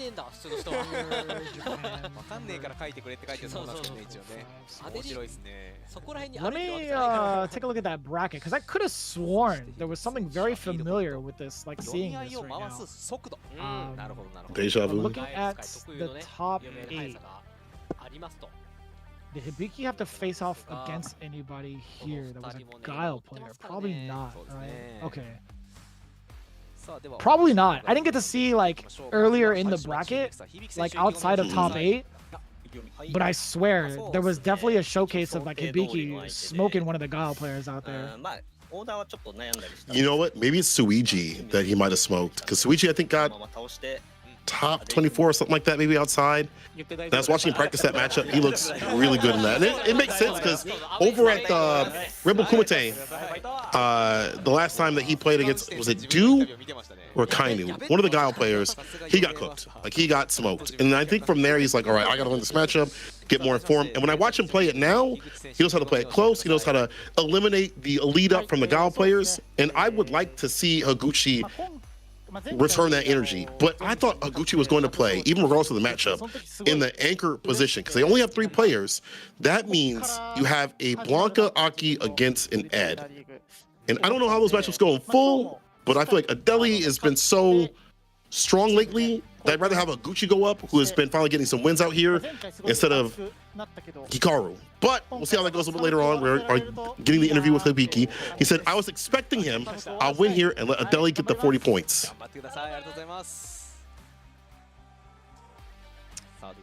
Yeah, Adeli is also a big problem, too, all things considered. I don't even like Hikaru stepping up against Ed. Like, he's also, like, vocally expressed how much he dislikes the Ed matchup as Aki. So I don't know.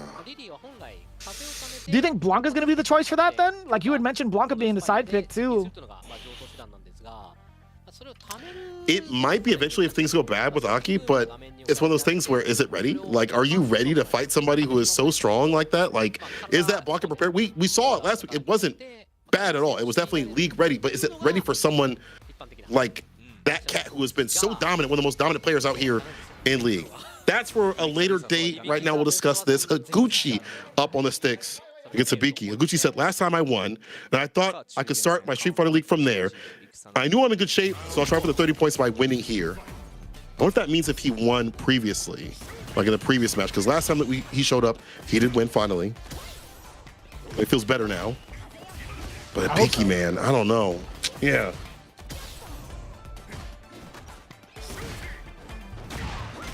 Oh. Damn, that stuffed out the crouching heavy punch. What kind of timing was that? I thought for sure God would get it. Back though, overhead. Lower on the drop gauge, but walks up in between the string. The level 1 is let rip the Hurricane. Looking down with the booms. Playing the right button with the 4 Pierce the Wild Horn. Oh, get the suplex going. Little light boom. And now checking the pacing against Hibiki, right? Trying to keep him away with the sonic booms. Damn! You're gonna throw out that sweep. The second part hit, it hits everybody. Drinks Fang, punish counter. Drive rush forward. No, you're gonna stock up. I like that. You can't throw out the boom for free. Yeah. No one to stock up and when to go in for the Oki. You know, a mark of a good Lily player. Set that time to grind out. Perfect parry and drive rush with the button right after. With their proper distance. Gonna initiate drive reversal. Still better off as Higuchi in terms of drive department. Time winding down. Oh my god! The low! He's got super! And it's enhanced! Oh, the damage too. That is so clutch. Yo, Hibiki. Still maintaining his charge, by the way. I love that. Well, he wound that down. Uh-oh. Yep, try to get suplex. Punish counter throw. The walk-in. Compass. We saw that over at World Warrior. Punish. So far out.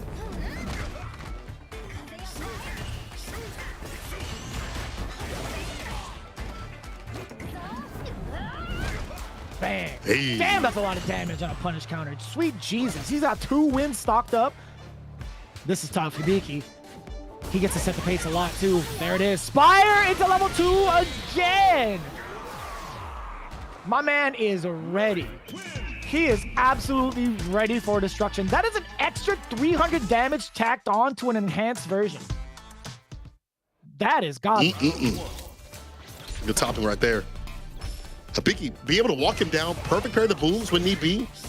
Take that space and go for the proper things. I'm gonna go for Oki, I'm gonna go for a stock up. It's like a player-to-player and character-to-character thing, but he knows it well. Reversal. Again, better for Hibiki. He perfect parries to keep the bar up. He's almost back in the green. Another perfect parry, another read, another command grab. Less drive gauge here for Higuchi. Flash to easily done at that distance. I'm liking this too, Hibiki. Taking a lot of liberties with these far off sonic booms, right? Being able to perfect parry into the win stock has been so important. And also being able to get into the block string too. Now Higuchi, not willing to spend this sonic boom, right? He's looking for it, but he's breaking his own charge, right? He wants to play fisticuffs from further on though. Hibiki's got 1 charge. Interrupts the Stranger Things, so upside down kick here. You gotta be kidding me, the timing on that crouch pierce. Help me. Absolutely, help me, please. Hibiki is going nuts. And the big old bait. That was so dangerous for Higuchi to do that off of a crouching heavy punch cancel. Ain't no way you got time for that. The awareness to know he was gonna bust out. Set point, not over yet though. Punish counter means we get the stand fierce. Activate the baby booms. Operation, take him towards the corner. Shoot him off, flash kick, ender. What you're looking for, now the overhead. Damage gonna be dumped out here. A lot of DRCs. Back fierce. Flash kick ender. Saves the rest of the bar, of course. Back jumps away. Level 1 is the punish. Oh, clean and pristine for the side of Higuchi. The golden child. I wonder if he would have been able to punish for the drive rush forward into like a normal perfect parry. Doesn't get anything on the way down. No big punish counter from Hibiki. So again, 2 of these guys just missing out on big damage. However, Hibiki right back on the ball. The command grab. Get the win stock as well. Higuchi now willing to throw some of these booms, faking it out as well. Trying to bait out something from Hibiki. That gets baited out. The driver getting immediately stomped. So with that heavy kick. Size American coming through. Flash kick. Meaty overhead. Reversal light kick. Empty low. Okay. Still gets command grab in play. Nice and sticky with that button. Stocks up right after. So fireballs might be problematic if you're throwing them out. Oh, just walked in front of his face. Easy confirming a level 3 CA. Catch the cutscene and catch a case. 2-0. Hibiki is a beast. He hit him with the baseball bat. My man said, forward heavy punch, eat this damage. I'm gonna DRC behind it. I got win stock, it don't even matter. I got level 3. My man Hibiki just calling it right against the advancement of Higuchi. That is actually mad damage too, on the way through. God dang. And for him to keep up his drive gauge, perfect pairing when you need to, mostly on booms. We just see some normals also. I feel like that definitely helped him out. I can get him with OD Spire if I need to. I can not get burnt out against his character, which is his objective. I feel like he played this so well. And then baiting out the reactions here from Oguchi, the defensive tactics. This guy is so sick. On paper, this is not so good for Lily players, but look how effectively he plays this, walking forward, finding confirms, finding success. Bro, Hiroshima Team Itsuka, 20 points over Zeta Division. A lot of people have pegged Zeta Division to be a prominent team out here, and they're still really good, but the dominance in this so far, it's all up to Hikaru, and honestly, it's a hard call to have him come up with either Blanca or Aki. It's Aki.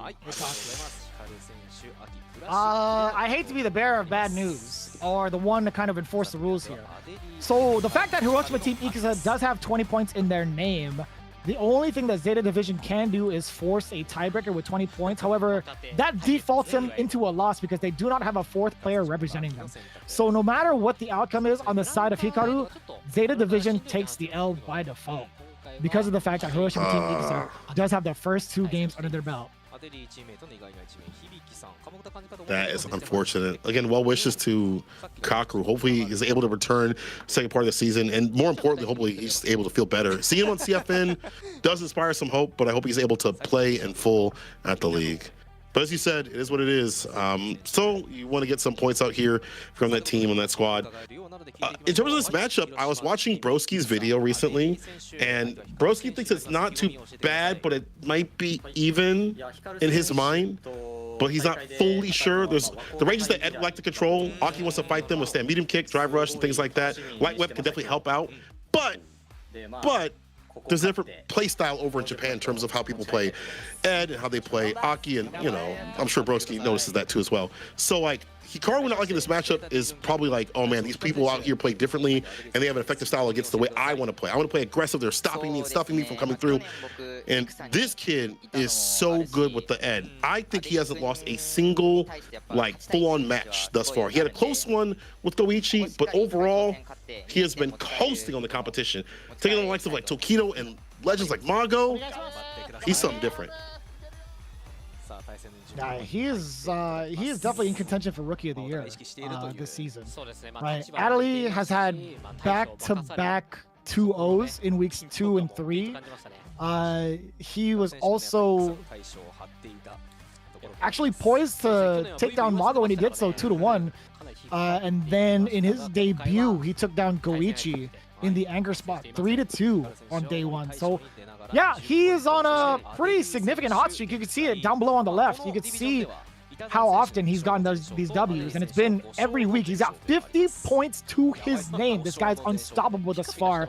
And Hikaru, as much prospect as he had, or as much potential as he had these last couple of seasons, he's only managed to get 20 points to his name, and that was via an anchor match. So Hikaru, despite being 1-3 currently, I gotta say, like, there's got to be a lot of confidence coming into it as the anchor. Oh yeah, 100%. Like, at least for Hikaru, you have more time to grind things out, and maybe that Blanca will be ready. We'll have to see. Right now, it's all about the Aki.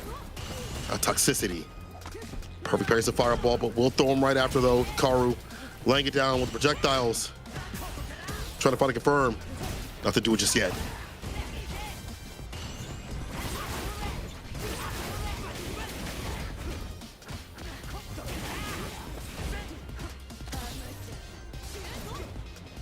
Already off to an amazing start, by the way. Adley, I like that call out too. Parry into the ODDP, being able to cancel out of that, really well played. How did you parry that lash?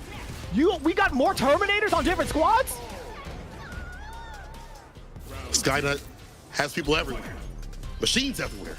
Adley, he really perfect light lash at that distance. Like, come on now. This kid's cracked.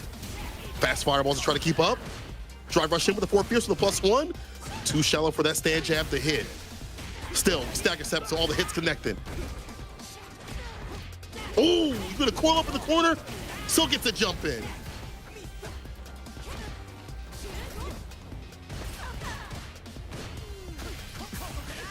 Nah, you can't slither in.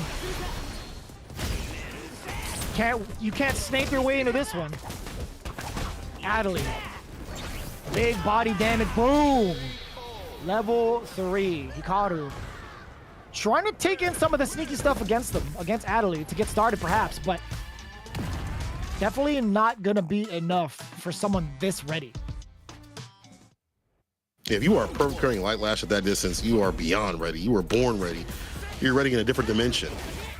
Stamina kick to start things off. Cycle Blitz for the Oki. Kill rush right in to keep the drive gauge up. Of course. The way he's been dealing with the fireballs, the entry points have just not been happening for Hikaru at all. Give the counter poking.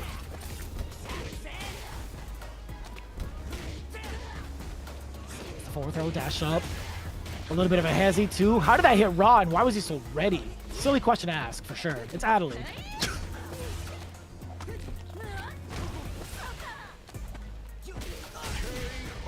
Oh no, back thrown.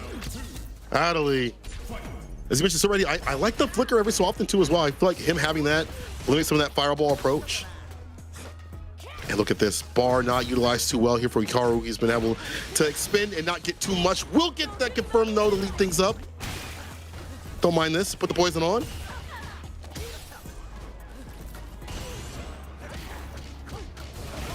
What?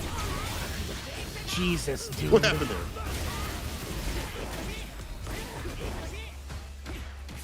I like that route. If he actually got the just upper afterwards, I think it would have been some pretty decent damage. I understand he had to kind of like alter his route because of his spacing. But that drop, everything for Hikaru. Not gonna kill just yet. Oh, you are a bad man for that.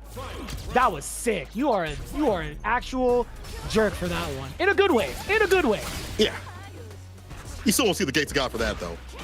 Round start with the OD that time. As the entry point, switching up the aerial approach. Heavy Lash puts the poison on. St. Peter definitely going to call him out for that one. It says you did crouch jab into Cruel Fate? Nah. We can't let you here, bro. No, you open the hole, but you can't stay here. Oh, kill rush back. Avoids the jump. Lots of work with. Not time to start the party. I think he wants level 3. Not gonna get it. No way. Never mind. Oh, the OD to avoid. You're so smart, Hikaru. Right back to slither on underneath the wake up super. That was so sick. The matchup knowledge Hikaru has, the call out. Oh. How did he know? Yeah, being able to cancel into the slide, that was mad clutch. A little bit of a slight mishap on the side of Adley, right? Not too sharp. I mean, he is sharp, but just not fully aware of like all the capabilities that Aki has. Trying to go for that level 3.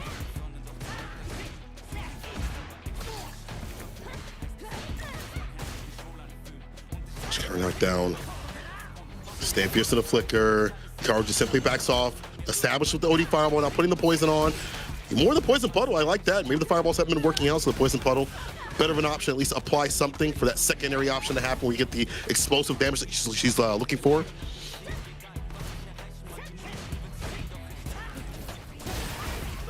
Oh my God, blowing that up sky high. The timing against the fireball as well. Adley, rather sharp yet again.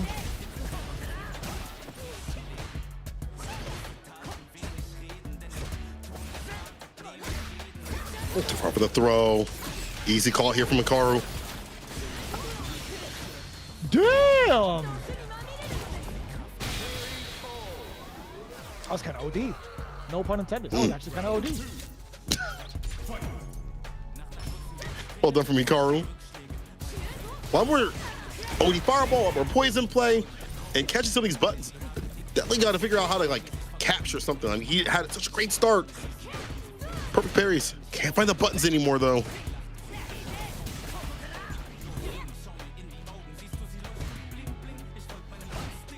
Space control, but needs some confirms. Fireball. Perfect parry, and the button right after that was sick.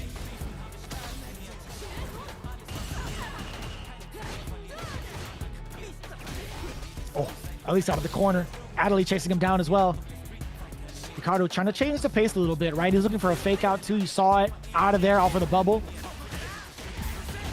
Punish counter on the way in. Adley More than enough into the level 1. Actually, I don't know if it's going to kill. Okay, my bad, my bad. It definitely killed. Adley spinning it right. Really able to find some more openings here, find some more success. Hikaru with the aggressive start as per usual. This time with the try-rush jab. Light lash ender, that's a punish with this character at that range. Crouching light kick, not strange to see that. Media light, Psycho Blitz. He's harassing continuously. He backs off a little bit. They get the bar back, but the jump in is clean. You're in burnout now. A Baroness of burnout that's coming for what she is owed. Delay, looking for the reversal, not the doing just yet. Gets right back in with the drive rush medium. Should be GG's. Is Hikaru gonna take down the undefeatable?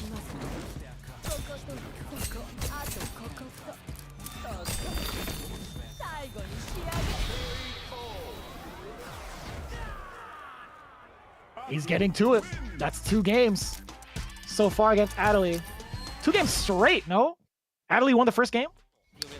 Yeah, it was first game dominant. That was when the perfect parry happened on the light lash, but after that, it's been all Hikaru all damn day. The structuring, the poisoning also. And I feel like we haven't really seen a lot of confirms from our Ed friend in terms of something like significant. Yeah, that was the last sequence right there that definitely did some work. But prior to that, didn't feel like the same sort of dominance we've seen, not only in this game, but other games at the very beginning. So Hikaru running it back, showing a lot of different looks and options against like the throw base with the cruel fates and things like that. Starting off really strong, getting a big lead with like drive rush jab, medium, or OD cruel fate. He's adapting very well.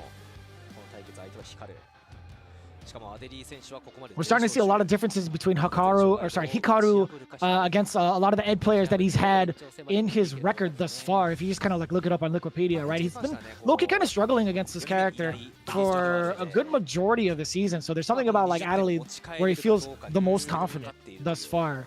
I think, at least for the time being, him being up 2-1 speaks a lot about what he's been preparing for and specifically what Adley's been throwing out at him. You mentioned that he hates the matchup. Again, that's a thing for players to be like, man, I hate this so much. If I see an Ed player, it's on site. And unfortunately, it was this young gun that got his sights. Well, they're both young, but still. Regardless, I feel like that's going to embolden him to be even stronger, even better when he finds the Ed player he has to fight. And you see the matchup knowledge. So OD's slide under the wake-up level 3, knew it was coming through, had an option against it. Like, that shows to me that he is maybe hating the matchup. Maybe it's not good for her, but it's good for him. It's good for Hikaru because he has a game plan situated. And it might also be he has a situated game plan against this cat because everybody, whenever I see them talking about the strongest players in the league, are pointing at this kid to be like top 3, top 4 in terms of we have to watch out for him as a threat. Even other people in other divisions are like, man, we hope at the finals we ain't got to fight him at all because this guy is an absolute demon.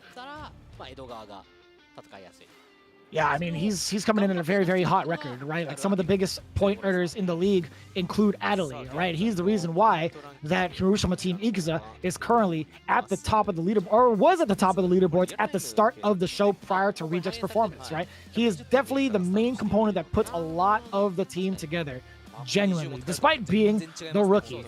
So, with that in mind, does he have what it takes to come back at this current 1-2 deficit with a 2-game straight loss against Aki, against Hikaru specifically? He did the run back against Goichi in terms of the same match or whatever. He brought it back from the brink. He'll do it here, and it's drive rush flicker to catch the button that might have stopped the drive rush. Like that, smart stuff. Quick adjustment, round start. Better off. Is in the corner though. Gotta find a way out. OD fireball for an OD fireball. They can spin that bar. Not bad from Hikaru. Burn the cash.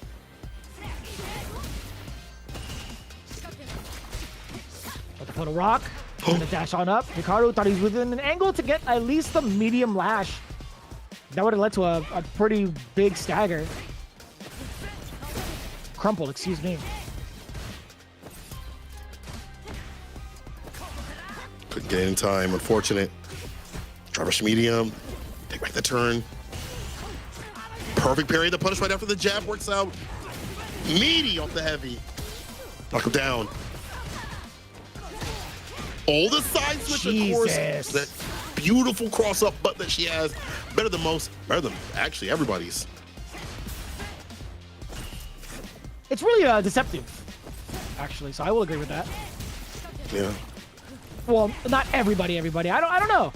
There's some really messed up like cross-ups in this game. Yeah, you're not lying, actually. I think about that. But that's definitely top 3 for me. Is up there. Oh, that is not the confirm you wanted. Hell parry, drive rush stand fierce to start things off. Level 1's the finisher. Oh, may not even need it. He's going to keep the bar in his pocket. It's a one touch. He'll take a trade. 10 seconds also definitely on the clock. Don't have to overextend to get the win. Second part of the fireball. Make a fall. All right. Show up that set point. Damn. Firing off with that first hit is everything. Now Adley gets to apply pressure. Jump back jab in case Hikaru wants to readjust, which he does. The OD fireball does get defended properly. Adley does eat the throw, and now the throw bait. Hikaru into the level 1. Set up the puddle or the bubble? It's going to be the bubble. He already had the poison on. What am I saying? Oh, boy. Damn. Let it rock. Oh, drop cage, though. Lash applies the poison again. Worry about the bar at the bottom. Breaking the throw. Trying to find a confirm. Hikaru holding tight. Can get the bar back for that level 1. I think that's what he's looking for. Hit that heavy into that level 1. Might be enough. I think so. One more sequence for Hikaru so long as he has a level 1, right? Adley setting up shop with the fireballs first. Drive rush on in. We get the strike, the Cobra.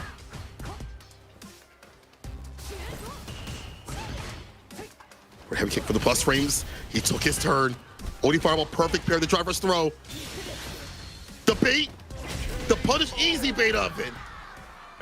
Oh, final game. Damn. I'm sweating. So is Adley.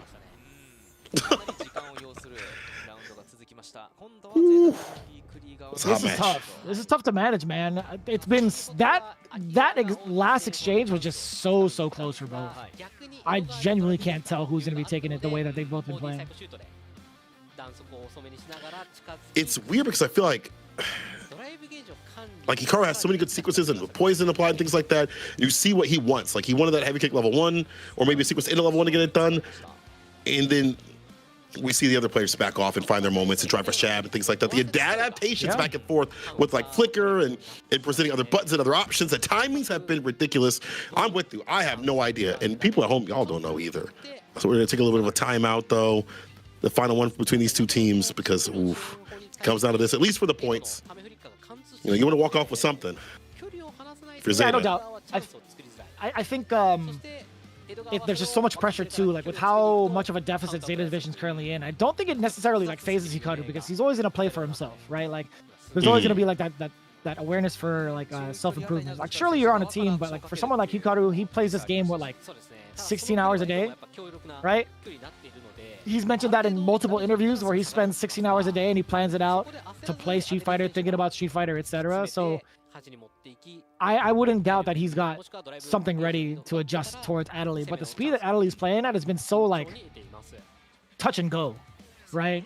He'll enforce pressure and then kind of like wait for you to make a mistake. Like even more so, like when it was his turn, he backed away, tried to wait for Hikaru to jump away. He did a jump back jab. He's like, all right, as soon as it's not my turn, I'm gonna just chill, because if I lose this corner, it's gonna be so much more difficult for me to kind of like maintain, right? So you could see some of the ways that Adley pumps the brakes on his own strategies, like pump the brakes on his own like offensive plays specifically. Then on top of that, to add to that confusion that he's putting in the neutral, there was forward heavy kick from Hikaru, and then he played a button right after. Like you're playing buttons on plus frames and then backing off on your advantage. Like that kind of confusion also leads to like, what is this man gonna do on defense, on offense? And then on top of all this, I feel like we see driver's jab a lot more confirms and things like that. Just off of that, to if there is a whip button, he has a prepared strategy to deal with. If it's like whip stand medium or stand medium kick or whatever, it's going down to this final game. We'll take it.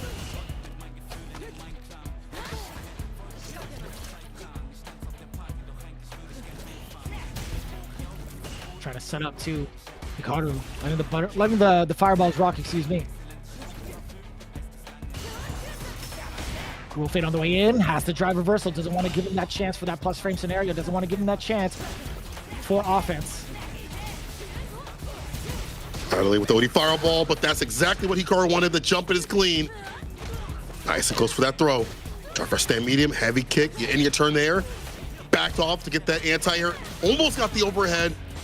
You're almost dead though. Oh yeah, it's about to be GG's, brother. It is. That was enough to do it. The punish counter throw, the perfect KO. And Hikaru, set point. Perfect parry for the interruption on the drive rush. Adley pretty sharp with that one as well. He's stopped that fireball these last couple of games to Hikaru. Luckily not suffering too much damage. Kill rush on the other side. Excellent call. That flicker wasn't going to hit anything anyway. Fastball special with the fireball. Can he get a jump in? Too shallow. The command grab finally lands here. Some bar back up from that. Drive rush crouching. Need to kick and expend it immediately. Can you find that entry point though? You get so much reward off that drive rush low. The fireballs have been almost a setup point. Like this. Tick throw.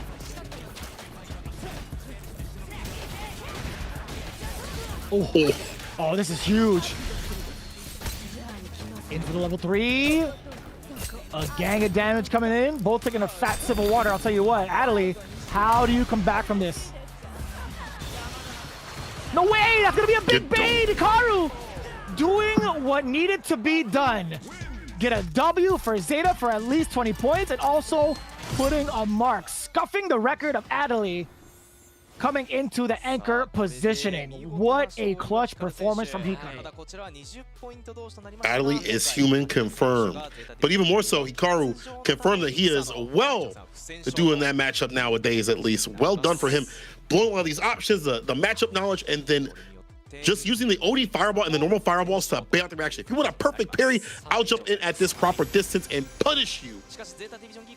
But it will still be a win for HIROSHIMA Team Itsuka. As you mentioned, however, ZETA walks through with 20 points in their pocket. They need as many as they can get. So it's going to be a win for them in their own way.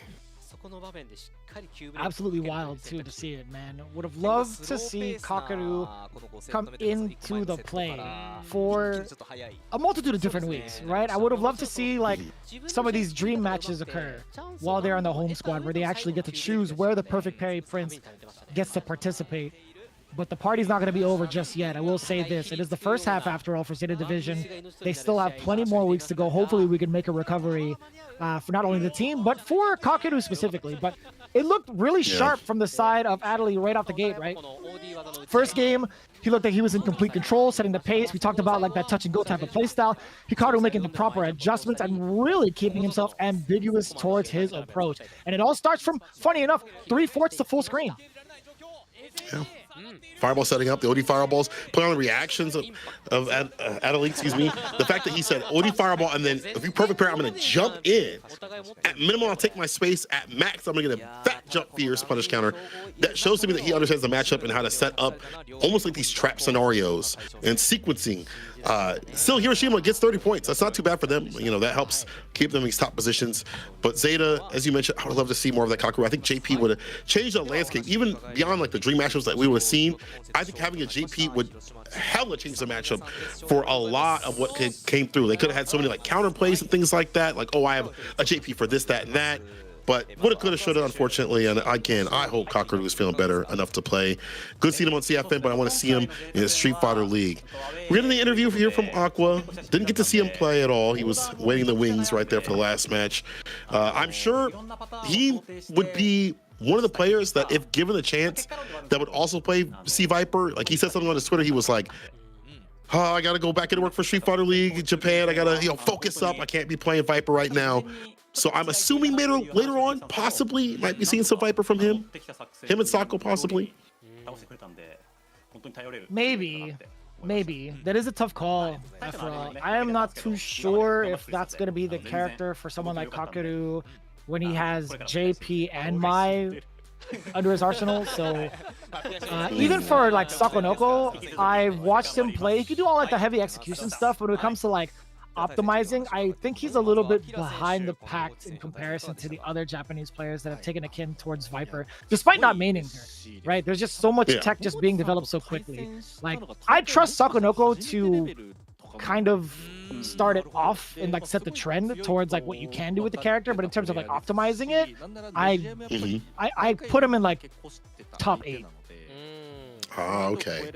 Like a Mochi, you might I want to put like a top 4 then possibly for like a C Viper to be played. Possibly. That's so hard though. Right now, I think I put Momochi's Viper over Sakonoko's. Funny enough, I haven't seen Goichi. Like, Goichi's one of my favorite players to watch, like, dissect a new character, but I'm pretty sure he's focused up on other things right now.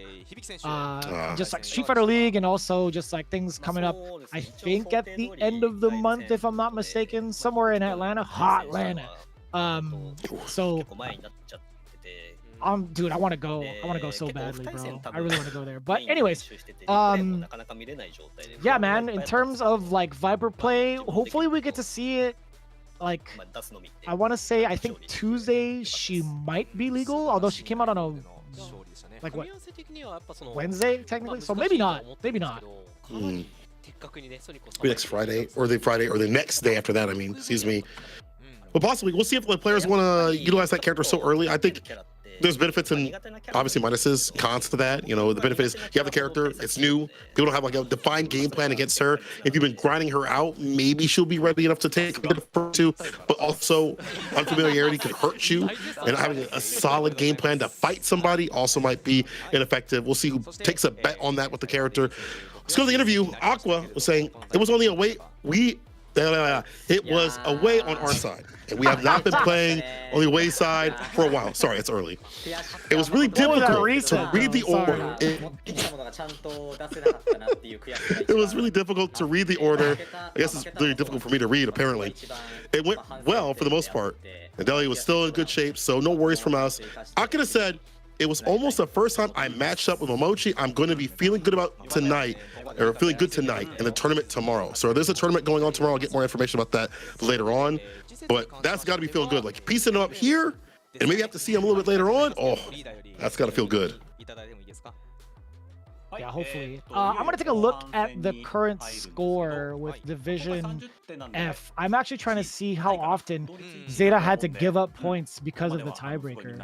Actually, I think this is the first time, if I'm not mistaken. Like, they've been trying to, like, hold on to their games, at least for the last couple of weeks. I think even, like, in week 4, they got a 30 bomber, which is pretty damn impressive.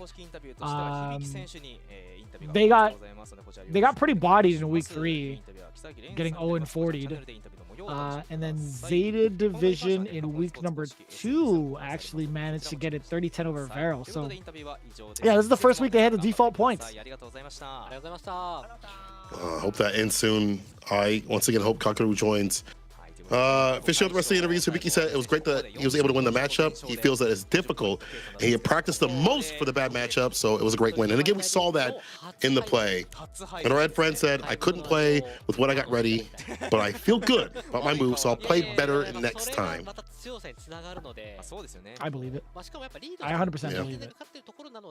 Like, the way he's been conducting himself thus far, I think he's got so much more potential ahead of him, right? I think he's one of the top earners as a rookie outside of like Sahara over in Division S, but we still get like 2 rookies. I think it's isn't it like a single rookie per division, or is it just like in totality? I didn't actually get the clarification. I hope the producer hears us when we talk about it, because I would love to get some verification on that one. Yeah, I want to know, because I would hope that both get it, because like, or at least both divisions get it, because I think that's well deserving. But we'll see what they say on that. Well, there's been a lot going on with the rookies, with the people that are legends out here. We're gonna have another match coming up. DetonatioN FocusMe versus VARREL. It's gonna be a banger, and I can't wait to see if we get to see Itabashi, if Goichi has something new in store, and what's gonna be happening with VARREL. But before that, give some love to the sponsors. BC1 out here. I want to go to this, bro. I want to go to these combination things where people are doing something alongside fighting games and learning about our side of things, and we can learn about their side of things. And honestly, I shouldn't even say that, because we have a lot of b-boys out here that are really good at what they do inside the scene. I mean, Ryan Hart literally is one of those people that plays fighting games at a high level and does this at a high level. Well, maybe not so much anymore, but he can still do it though if you ask him. I mean, he can still throw it down when it comes to like after parties. I've always seen him hit the same routine, but it's always still consistent. I mean, like he still performs well, you know? Yeah. Even if it's the same thing, he still got it down, and I love that for him. I also love the amount of support and like merch that's been coming out for a lot of the teams for Street Fighter League Japan, right? You have like the metal face cards of like the entire team. You have like the like file folders that you have in the middle, just about the middle top, and then the I want to say like the glow sticks on the top right. But more importantly, I love the shirts and the hoodies so far. It's a zip-up hoodie, by the way, but it has like all the teams represented, and now they've included keycaps. I don't know if it's got like functionality to it because it looks like it's already got its own base and it's just like a light up kind of tool, or like a kind of like a fidget spinner kind of thing, or just like a thing to play with and mess with. I don't even know if you can actually put that on your keyboard per se. That'd be kind of godlike. But yeah, they are showing the little like file folder kind of stuff to represent. That's cool. Yeah, they have all of the coaches, the leaders of every team for both divisions. That's really sick. Oh, that's Damn, a sick. lot of really Please. cool stuff coming in for Street Fighter League Japan in terms of the merch. I love that for them. I really enjoy that for the teams. I hope they get like a kickback off of it. Yeah, get a little something from that. 100%, 100%. Again, the artwork that's come through for Street Fighter League and all Street Fighters in general has been absolutely electric, and we gotta wait for Sagat and Viper to be added. But hey, we go over to Capcom Cup, is a visit or commentate, whatever it's gonna be. I hope that we get a little something someday. Put it to the side because I would love to grab some of that stuff. It all looks great. Every time we come back with like a backpack full of items, it is fantastic. And I'm gonna get those shirts. You might as well put one to the side for me. Put it in a large on the side, please. In the bag. Oh yeah, put the shirt in the bag and put it to the side, please. Yeah, I need that. If they make a mouse pad, I am so screwed, man. I bought every like Street Fighter associated like mouse pad or like the desk mats, and I'm just like stacking them on each other. Like there's no reason why I should have more than one desk mat, realistic. But all the ones that they've been producing, especially the Street Fighter League one from last year, I cannot tell you how sick it looks on the desk. I'm telling you, it doesn't do it justice just seeing the picture. Seeing it in person, it feels amazing. I almost used an expletive on that. It feels so sick to see in person. Next match coming up, DetonatioN FocusMe versus VARREL. Coming up soon.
Red Bull gives you wings.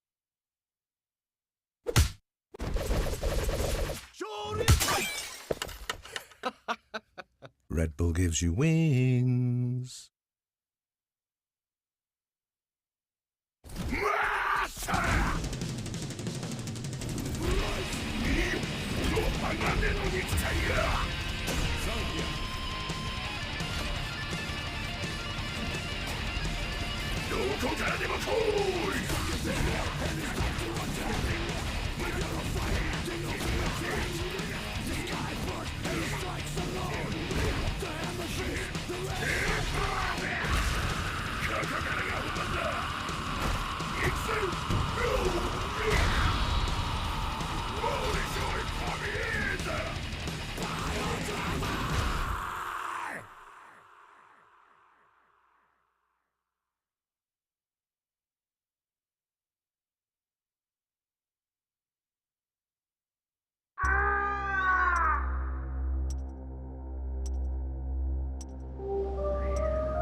ダメージ受けてしまうんで。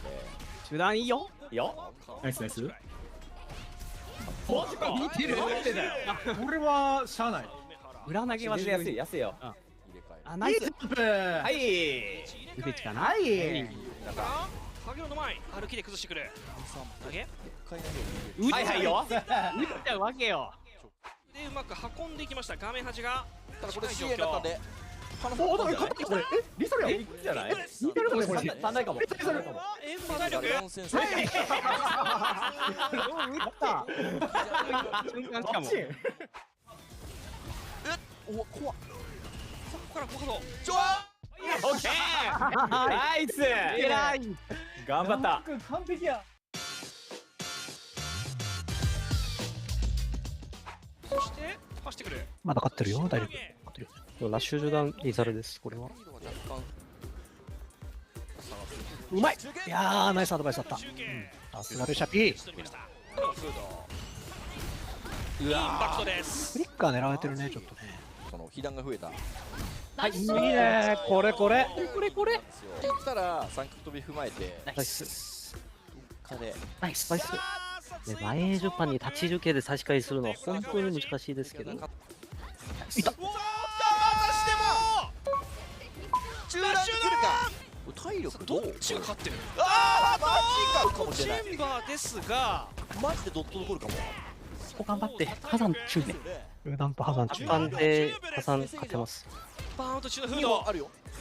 ワンチャンス。こいつ崩せるか。よくしっかりと打ち返した。危ねえ。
Our headliner for this week of Division F coming in hot is going to be DetonatioN FocusMe going up against VARREL to bring it all back. Let's get familiar with who's going to be seated on the away side. Starting things off with the babyface trickster, John Takeuchi, who's been playing a lot of Jamie recently.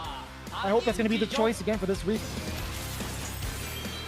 Followed by the Jade Flame. It's none other than Nauman, who has been on a hot streak, or actually a pretty good one with that my pick. Followed by the unprecedented. Talk about Goichi right before the break. He has been so clean these last couple of games.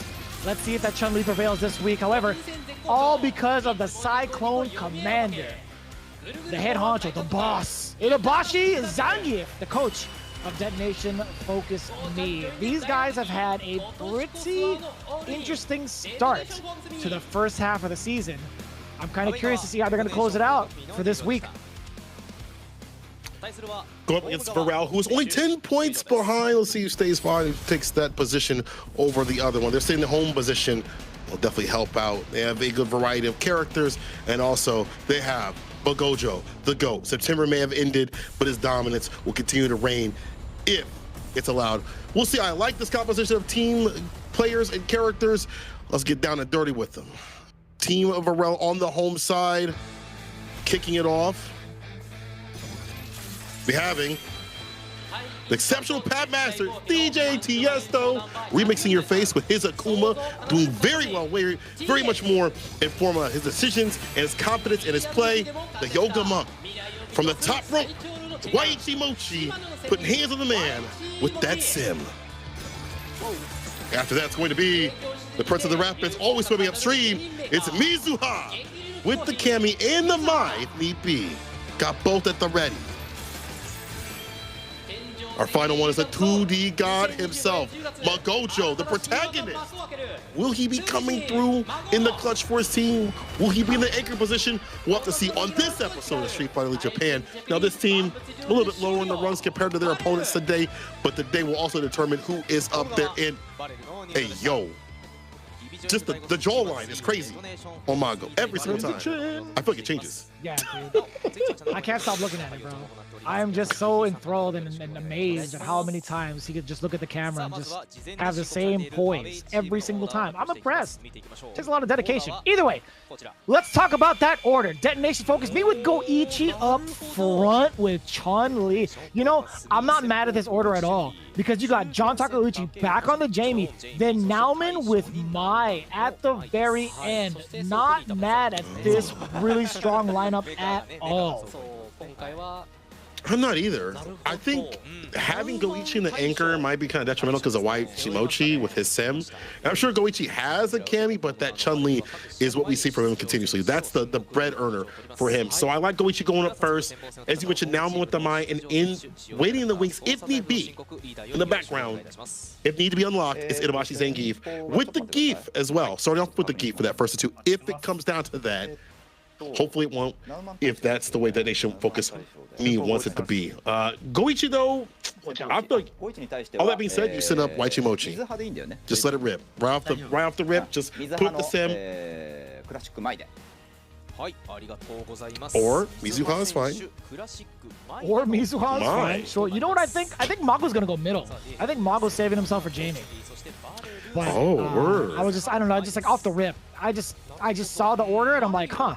I think we might have like an obvious one here, but Mizuha going up with Mai is, I feel like he hasn't been doing too poorly. I think he's been doing all right with Mai, honestly. We haven't seen him as often, right? We still have TS, we still have Waichi Mochi. So I think of the games that he has played, he's done pretty well. Mizuha has also got a backup Kami, right? He actually obliterated Tokido in week 3. Also in week 2 with that Kami as well, if I'm not mistaken. And then the only time Mizuha has lost is week 1. Am I tripping? I think so. Wow, his record's pretty damn good out here. Yeah, I think it's just week 1 that he lost. It was to it was to Tormeshi. Oh, word. Okay. I wonder, have we seen his Mai come into play these last couple of weeks at all in terms of like Street Fighter League? I don't recall seeing his Mai out. It's not listed. I think you're probably thinking of all the times that he played at World Warrior, because he did well at the World Warriors, if I'm not mistaken. There's only been 2 so far. Let me see. Let me try to find his standing. Mizuha. So Mizuha actually got knocked into the losers bracket rather early, and he had to do like the gauntlet. He ended up losing to Yamaguchi in round 5 of losers. So at least that was in week 2. We'll see how the Mai works out. Hasn't been warmed up at League just yet. But the way that his style is, though, recently, where he'd be very risky with his approach. I mean, I feel like he's one of the most aggressive Kemi players in a different sort of way compared to, like, Akira, for example. Has pulled back when need be. Has put people a little bit at pause. The way that he played Tokido, he'd hold back a little bit in terms of, like, the pressure approaches and fade out reversals and find proper button timings and things like that, getting a lot of counter hits. It's a different sort of Mizuha than we expect. But now in the Mai, I want to see how he works with the character. I definitely remember him playing on CFN on his stream, but I want to see it out in League. Goichi says in his interview, it's an important match for us. I like to win and get the flow going for John and Nauman. Mizuha says, we've had a good practice for today. We'll be showing our good moves. Right on. I believe it. Let's see if it comes to fruition, though. I think it's the first time we're going to see Mai from Mizuha, at least within League. We've definitely seen it in a handful of different scenarios in a CPT setting. Let's see if it's enough for Goichi.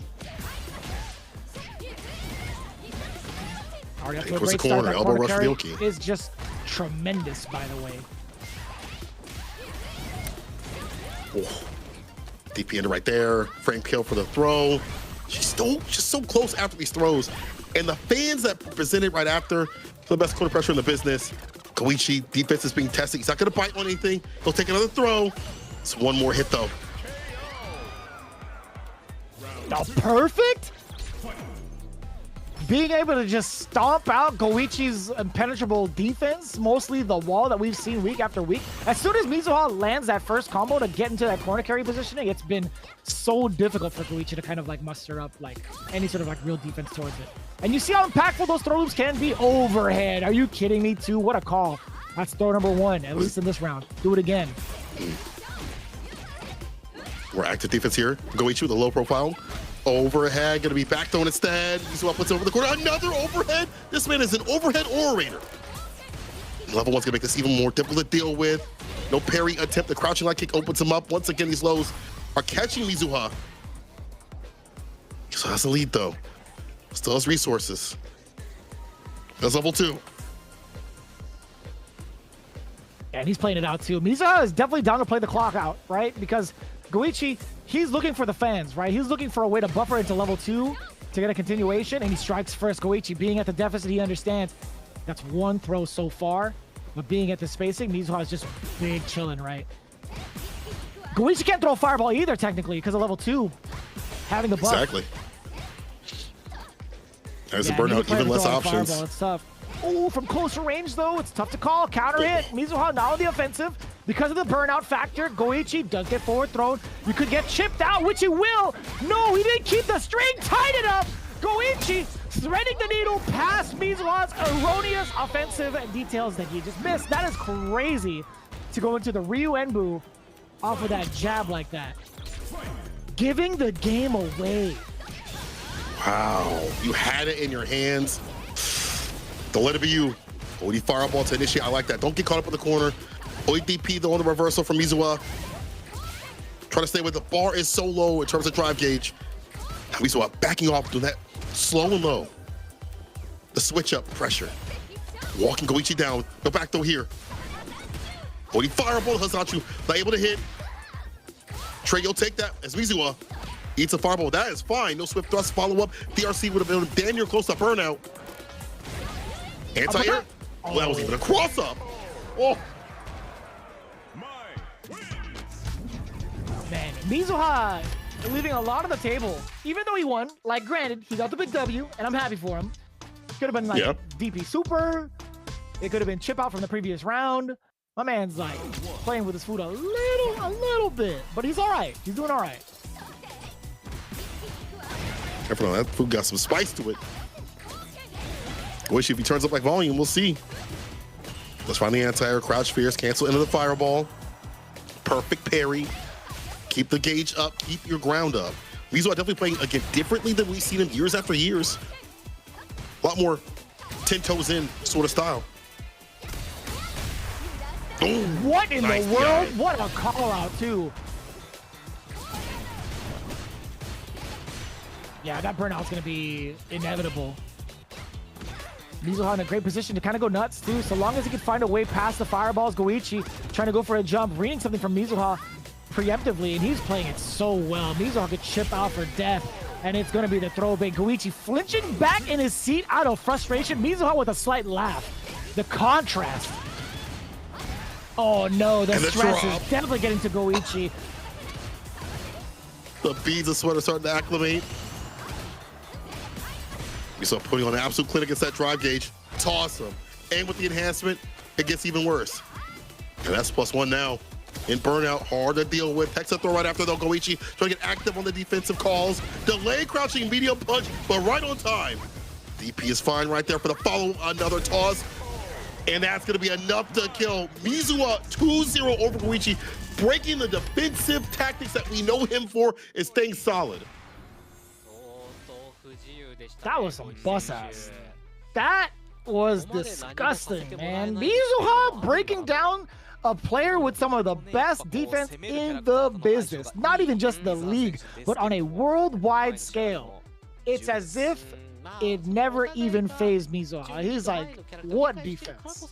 What are you talking about, Vicious? Saint Cola, you said this guy is good at it? Nah, have you seen my Mai? I'm kind of nice. Mizuha he is real, brother. This guy is absolutely in control throughout the entire matchup. You can see it in the replays. But his debut with Mai, at least in the league, dear Lord Almighty, VARREL's got one hell of a cannon. I get a little shaky when somebody pulls out a character that they haven't played in League, especially in the mid-season, no matter how far you are in terms of points. But this was dominance. And some of that, you know, is him playing differently, not overextending, not doing anything super crazy. He really stood down in one area, perfect parry, fans, fireball, perfect pokes, and the DRCs when need be. I feel like that's a different sort of Mizuha than we've seen in previous seasons with the Mai pick to solidify that W over Goichi. Well done for him. Now, Takuchi comes up with the Jamie. As a Jamie player on this list of characters, it doesn't matter. I was gonna say, who do you want to see? But you called this correctly. Mago with the jury. Woo. Yeah, this was definitely an easy call. I think Mago has a really good time against his character. He's also kind of like dabbled with his character very early on. Not as a main, just kind of play him. But I've watched his streams pretty extensively. I think this is a matchup that he's never really feared ever in his life. And he's also got a lot of practice too with Naruto. Oh yeah, the commentators now too as well. There's not that many Jamie players, but that's definitely one to get that practice from at high level over in Japan. So having the awareness of how to fight the character, that's very rare. Having good practice, and just being Mago, being confident in your confirms, your walk down, being a 2D god. This might be a tall order, but John Takuchi though has showcased his Jamie. It's getting better and better, figuring out how to maneuver in this new season. Actually, though, this all being said, I want to ask your thoughts on this matchup because you probably played it on the side of Jamie, maybe on Jury, I'm not sure, but like, how do you feel about Jamie Jury? I think Jamie does okay if he wasn't like blocked behind drinks. You didn't think I would say it, did you guys? I knew it was coming. No, I think there's so many ways now for Jamie to actually like score some of these drinks, and like with the pace that he kind of can set against Jury, like Jury needs to charge up for fireball, right? Like being at further distances, he can kind of sneak in like maybe a drink on reaction against like a fireball, or even like a release of a fireball too. But normal for normal, bar for bar, band for band, etc. I don't mind Jamie being able to counterplay against Jury's normals. I think he's also got like the range to kind of counterpoke correctly. I think he also has a very potent medium kick to kind of stay within mid ranges where Jury's forced to throw out some of these heavies. But with like some of the walk speed that Jamie does, I think it's like average. I shouldn't talk about the walk speed, but some of the ranges that he does have to kind of counterpoke against some of the heavier normals against Jury is pretty damn good. And let's just say he does get minimum drink number 1. It opens up a lot with like dive kicks, right? I think his dive kicks are much better than Jury's, like free. Oh yeah. I think his damage output could be a little bit better by like drink 3 or 4, but overall there's just so many conditions that Jamie needs to go through in order to actually be the better character. I think he's a better character by drink 3. Yeah, I 100% agree. Like once you have drink 3, you have the command grab unlocked, you're over the threshold of 100% damage. With all the other tools combined, you can fight this matchup. But it's will Mago let that happen? With Jury, will he initiate a lot faster? I feel like, you know, when we watch like John Takuchi play, he's been a very active, aggressive player in terms of making like big reads to get big reward. We saw that with Rashid. Sometimes we see that with Jamie. So I feel like he's gonna try as much as possible to get the drinks up to at least 3, so that he has access to that command grab. That means more variance in the neutral or knockdowns. At the very least, at 1, get the dive kick against like crouching medium kick against crouching medium punch. In some cases, even though that can anti-air, the dive kick hitting is going to be significant for that character. And I feel like he'll take that risk. You know, he'll take that risk to hit these buttons. The interview says, on John Takuchi's side, Goichi lost, and we got to get the engine going. I was not doing well with Jamie. Now I want to do the joke for the day. He started mimicking Nauman. You hit your own team? A team kill? All right, bro. Rude as hell. Rude as hell. You couldn't mimic the other team. He actually puts his own homie under the bus, huh? You can't trust your homies nowadays, man. Unbelievable.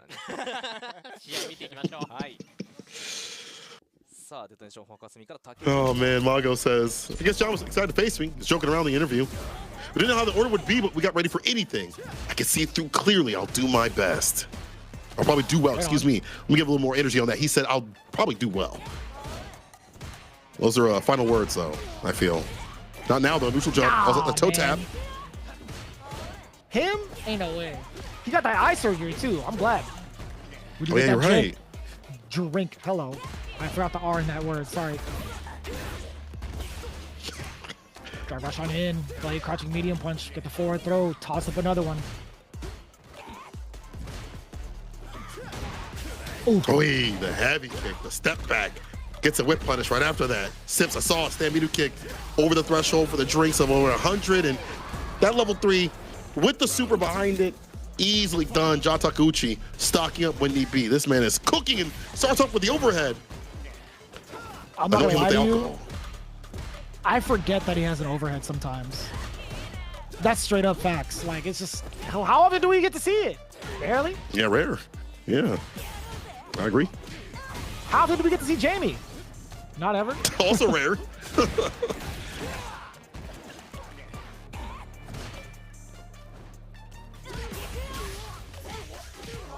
Ooh, you're a god with the crouching medium punch. Does not want to kill just yet. Wants to keep that bar at the bottom. Whip punish. Uh-oh, don't let it be you. Kai spin. Jump back, medium. The fade away was the play against a throw. I didn't realize that overhead off of a drive rush is +5. You can get a standing heavy punch off of that. Damn, word? Oh, God. Yeah, because it's a 5-framer, right? If I'm not mistaken. Yeah, it's a 5-framer. Oh. Excellent tag. At least more so for Mago. Oh! Damn, on the other side, that was tricky. Overhead blocked. Huh. Yeah, that's +1. I don't even know what John Takuchi tried to do. Wait. Spend this level 3. You got to do it. Go for it. Get your bar back up. Get the follow-up with the drive rush. Crouch fierce palm. Sweep. Swig. Stand fierce in the impact. You got to do all that. You ain't going to do it like that. He didn't have to do that. That was it. You do. You got to do it like that. My man said, you see it 4K? Check this out. He said, go back to the doctor. They didn't finish the job, bro. Oh my God. Jesus Christ, that is a terrifying thought. They didn't finish the job. Like, imagine that. Hell no. Ground connect the the last nerve. My bad. My mistake for Gojo. TK dive kick off the ground. OD with it too. By the way, that's just so scary in level. Yo, you walked up to him and got the stand jab confirmed. That was kind of sick. Anyways, yeah, level 3 makes it so scary. Like against an opponent's wake up, if you have like proper Oki, it's like you could bait that. Oh my lord almighty. You have access to command grab and you also have like the meaties, right? You have to force that guess. But anyways, forward roundhouse. Breaking the shins off a jury. Match point, John. Type has been excellent in this matchup so far. You already saw it be neutral jump, but he's not taking off the table. Jump in denied, DP applied. Wake up crouching, medium kick was a counter as well.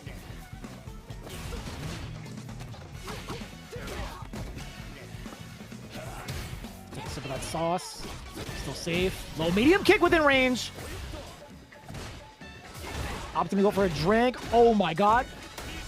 Level 4. Recovers in time. Crouch jab and back throw instead from Mago.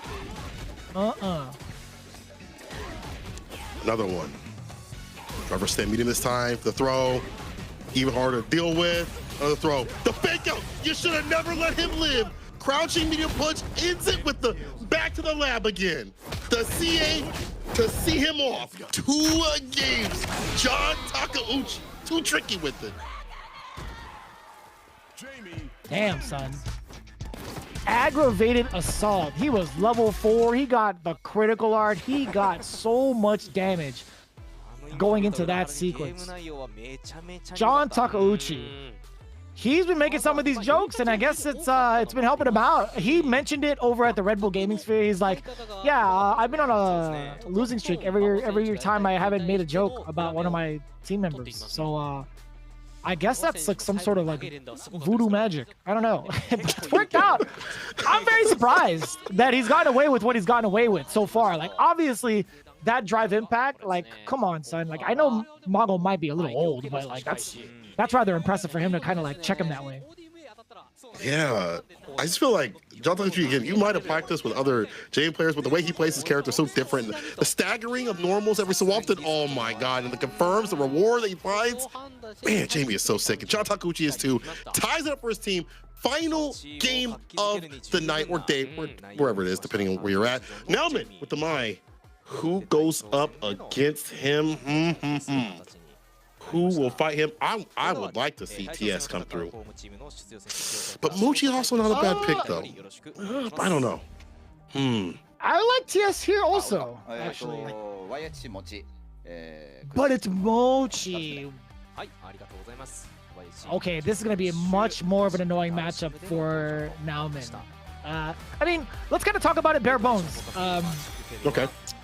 I don't mind the Dalsum because of the float. That alone is a big deal. Being able to also fierce underneath the fireballs too with Dalsum, preventing Mai from moving forward. Anything that stops Mai from following the fan is an important deal. I talked to Space Boy about this like early days of Mai, and he was like, man, I hate character come up. I can't DP her. I cannot lock her, or I can't lock him down on the ground.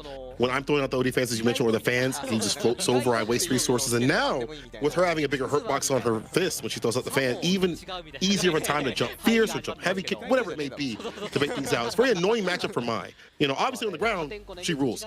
But getting there is a problem. And someone like White Chimochi, as both sim players have been so good at matchups that are kind of wily, or if they get knocked down, they lose. They've been able to find ways to survive in defense or lay on their offense so much the other person doesn't get to play. So if they're sending him up, they have that reason. We saw it at EWC. We've seen it out here at Street Fighter League multiple times. Sometimes not so much, sometimes is so much. But whatever the case may be, White Chimochi, if he's out here, he got a plan against Mai. It's wild because we had talked about Division S having the most Mai's pretty free. Like that count is up at like 5 to 6 of them. We've seen 2 off of this match alone between Mizuha and Nauman. So I hope that trend doesn't continue. personally. As much as I enjoy watching Mize, if it's too many of them, I'm kind of like at a loss for words personally. Oops on mine. I don't want that. Put that back on the shelf. Nauman does also have a Ken if things do get dicey. I don't know how warm it is. Where's Mai? I think we've seen more Mai from him, at least in his circuit runs at CPT. I'll have to check and see how. I think it's been all Mai's out here as well. Let me actually make sure. It has been only Mai so far from him. He does have the Ken. I don't know if it's warmed up though for Street Fighter League. So if things do get dicey with the Mai, Ken has been an effective choice we've seen over in Evo. What the character can do with like Dragon Lash and stuff like that, being able to get in against a character and also buffer crouching medium punch and a drive rush, got the distance to do so. Nauman, in his interview, says, "It's been a long time since I was an anchor. The team let me go with confidence, so I'll definitely win." I mean, that's kind of how the interviews go in regards to like setting up their anchor and like getting their preparations ready. I mean, like words can only go so far, right? I want to see what specifics YHC Mochi has in mind.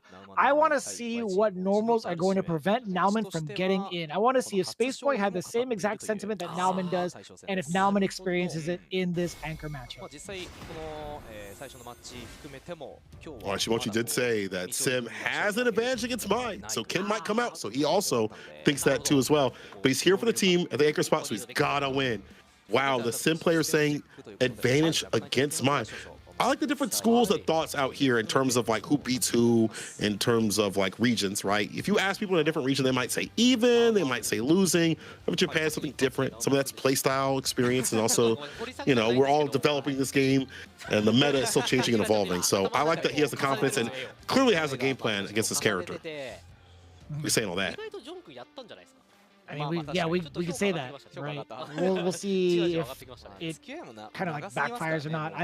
I'm mostly kind of curious to see like how long it would take for YHC Mochi to get knocked down and see if he's got the wherewithal to, I guess, call out Nauman's offensive tendencies, or at least have the proper defense against throw loops, etc. Like you have some things like dive kick. I've seen him do like I agree.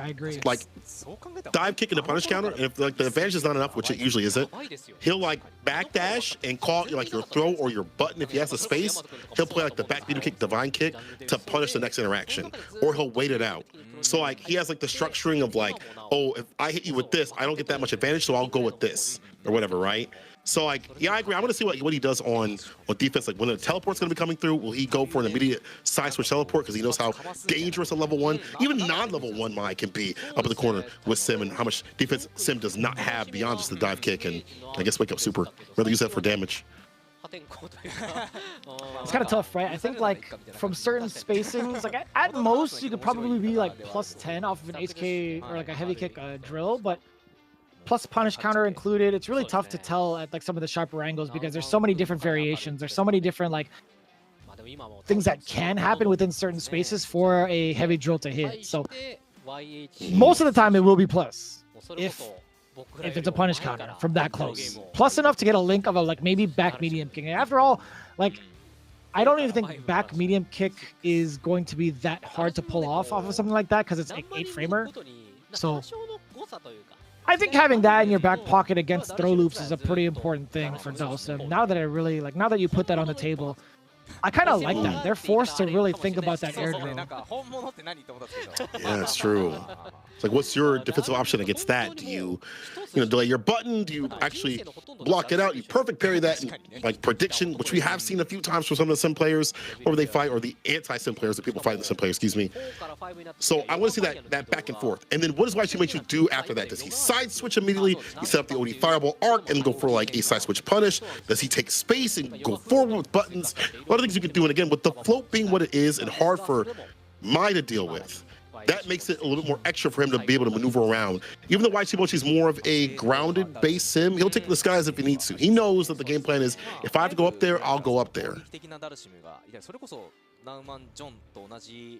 Yeah, we'll see if that actually comes to fruition, right? We have a little bit of a technical difficulty, hence why we were about to start up the matchup, but we want to make sure that both sides have optimal conditions, so we are going to get a little bit of a technical pause. But as much as we talk about the matchup, I mean, YHC Mochi coming up against Nauman, I think it's more so Nauman in the hot seat, no pun intended. I think it's more so like up to him to figure out like what needs to be done.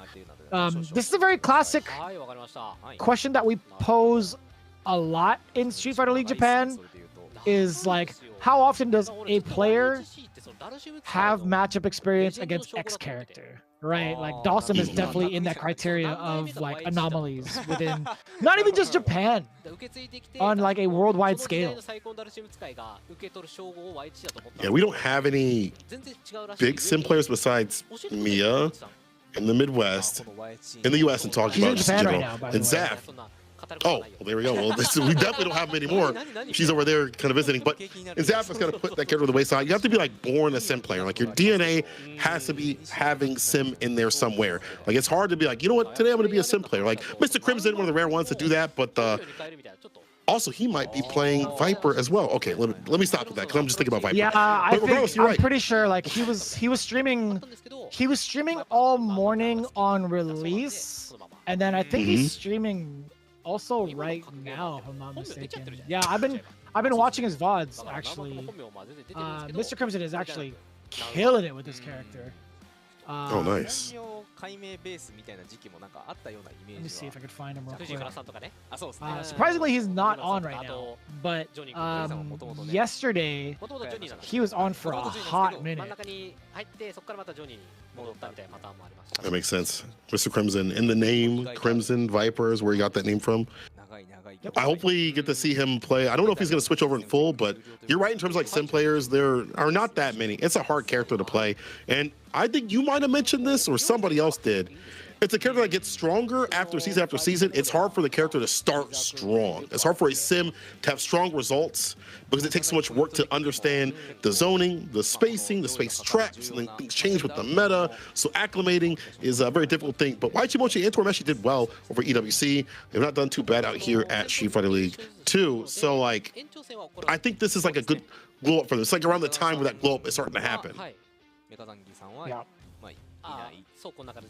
So it's hard to call. It really is hard to call between like Nauman and YHC Mochi. You could pretty much put it in a coin flip. Funny enough, I mean, like, we're all inclined to believe in Mai mostly, but this is such an anomaly that I'm actually willing to chalk it up to chance and say it's still difficult to call.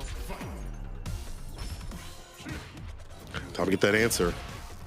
Mai versus Sim. YHC Mochi believes in the matchup, believes in the fact that he can fight it out, and it's good for him. Now I'm in though, rushing him down with drive rush. Does get the throw, quite a bit of bar, but gonna get it right back with that lick back. Dive kick again. You saw him try to hesitate, and there was an immediate butt from Nauman. Yeah, maybe the punish counter wasn't enough to link into anything else from YHC Mochi. The fireball does come out, actually. The fan actually catching YHC Mochi. Nauman understands the objective, right? He's immediately spent so much drive gates trying to gun it for YHC Mochi's positioning. And now that we know this level 2 can't go through it, the fireball just a little bit too slow. Mr. Sabi no Mai does get blown up too. That was actually mad random that it exchanged with the medium. Drive rush, drive impact, blast in the Inferno to finish the job. Cooked him up right. YHC Mochi laughing a little bit. He's like, oh, you got caught by that? That's crazy. Aren't you under 30? Devious. What a wicked man. Oh, back-to-back roundhouses. Yeah, and just like that too.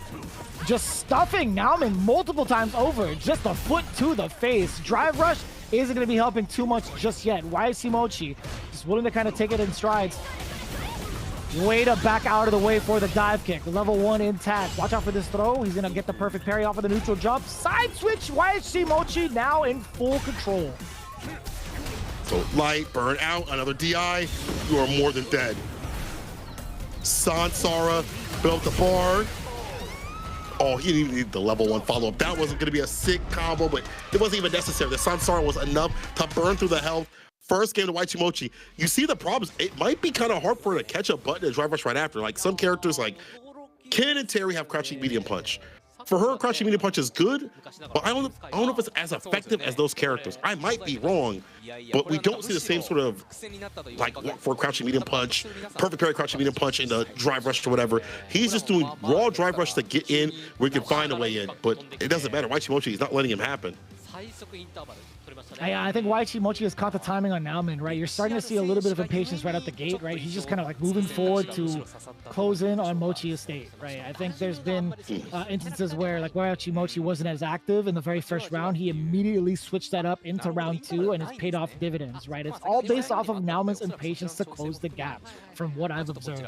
And I wouldn't be surprised if Waichimochi decides to kind of gung-ho do it again, right? If he decides to slide on forward or at least kind of float on in there to provide some sort of presence in a different angle, right? Like him being airborne, he'll still have access to long-range limbs, and also being able to land and recover in time, he can throw out another limb immediately afterwards. So we'll see if that angle is going to be different. Let's see if that approach is going to stay stable from the side of Waichimochi.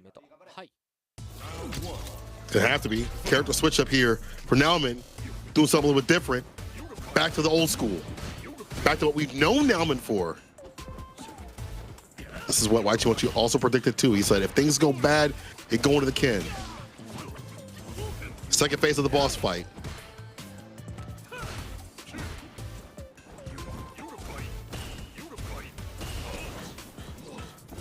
The arc. Try to push it back. Able to skip the corner and does get the dive kick. We'll take the throw right after this. Again, the layering. This doesn't hit. I have something else after it. Oh! Drive rush. Sort of angles too. After the float, it's just so difficult.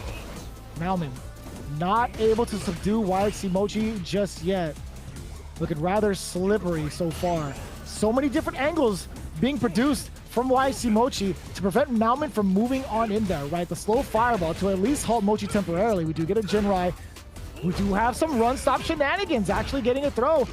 Waichimochi avoiding the throw yet again with the dive kick. Not going to be enough. Forward throw coming in from Nauman. Applying the pressure off of the fierce. Counter hit off of the light kick. Shippu Jinrai. One more sequence. The throw, it will get thrown for it.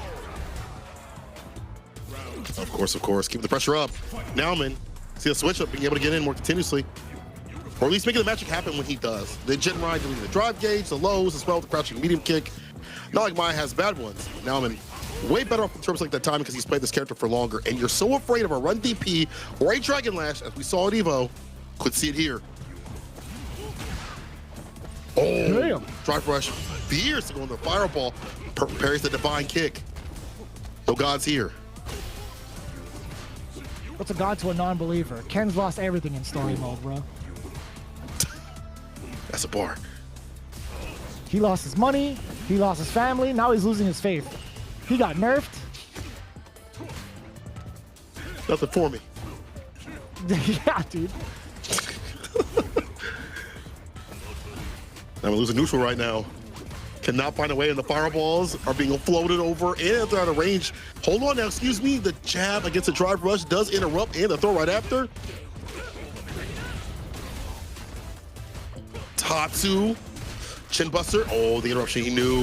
And finds a confirm. The timings on defense have been excellent here. And the butt choices too as well from Waichimochi.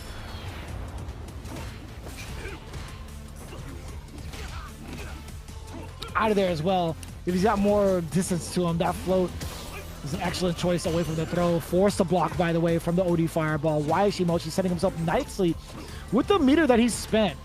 Again, we talked about that airborne approach. Right now he's covering different angles airborne, recovering into immediate normals. But now in threading the needle past the plethora of traps set by Waichimochi. He's starting to believe. Kinology. He's found a new religion. Blocking these lows. Hit the jump and no. Yoga uppercut. Keep him out. Lock the doors. If you jump, there's level 1. Use that in a combo though. Level 3 hits the heavy, no punish counter. So no big follow-up. Put him back up in the corner. Able to get the teleport out with the fireball to lock him down. You gotta watch your 6. Oh man, that medium. Oh, big punish! You might be dead. No, what am I saying? Might. What a gamble to put out there. Nauman thinking he had all rights to confirm. No, sir. No privileges like that. Fully punished by YHC Mochi. Game 2. Try to hit that stand medium kick confirm. He believed. And see what happens when you believe? Unfortunate. Do we switch characters? I feel like he has the idea with Ken, but YHC Mochi, I don't think the characters are the problem when you're fighting YHC Mochi. It's just YHC Mochi is just structuring everything so well on offense, the button timings, the button economy. He's not sticking out anything super laggy all the time, but knowing when to hit the heavies against drive rush, every button has a purpose. Every fireball too as well to cover his approach or get a side switch. And then on defense, you see like reversal stand light punch, reversal crouching light punch, on delayed timings, where it's hard for Nauman to get his timings off. So I feel like it doesn't matter what character you pick. YHC Mochi is just outplaying him continuously. I could agree with that. I could agree with him kind of like outplaying, but more so like outpacing Nauman a bunch within middle space of the screen. Even when it comes to like corner positioning, Mochi is not kept there for long. But also you could see some of the frustrations kind of settling in. The fact that Nauman went for that extension off of the medium kick target combo, that's something that you don't see at like high level most of the time. So a lot of frustration settling in from Nauman.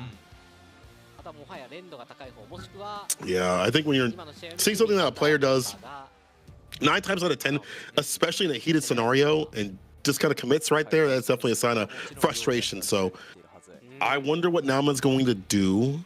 I would like him to stay on the Ken, to be honest. I like the access with the OD Fireball.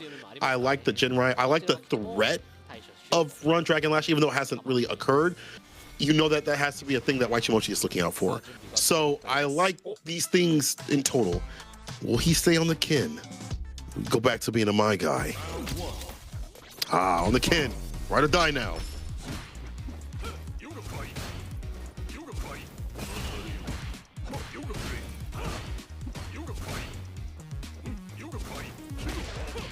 Oh, big jump in too against the fireball call out. The jump, does hit the throw, dash up, apply pressure with the lights. A little bit of a delay on that second jab, by the way. The time is making it harder for the Genrai to come through. Just hit the heavy. The fireball's there. You gotta watch his 6 once again. Fireball covering the approach. The heavy kick hits the drive rush. As we've seen continuously keeps happening. YHC Mochi with a huge lead. Honestly, in drive gauge, bar buildup at the bottom. It's what sim players want.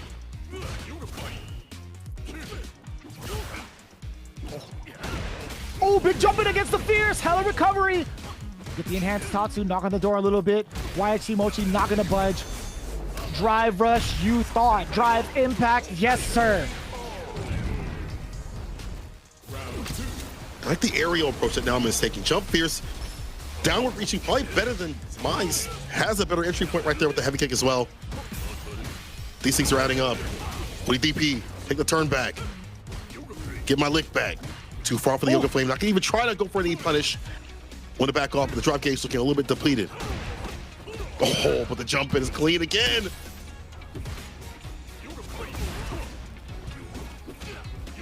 Trying to swing at things that aren't there, right? He's trying to fight the fire with his crouching medium punch. A couple of things Nauman is trying to like preemptively do, right? He's not locked all the way in just yet. That actually sucks for Mochi. That feels hella bad. Woo! My man tried the Yoga Flame. You saw the gold, and Nauman's fist met the face way too soon for Mochi to actually get that. That feels awful for him. He caught, man, he got punished for doing the right thing. Oh, damn. It's like, I did the right thing, but the game said you didn't. Nauman with the jump in. Again, as we have been talking about, as it's been happening in front of our face, Jump Fierce has been the GOAT button right now. Let's put the 9 to 5 plus overtime. Trying to go for the jump in. The back Fierce is there with DP closer towards the corner. Now, Ken gets to run his game.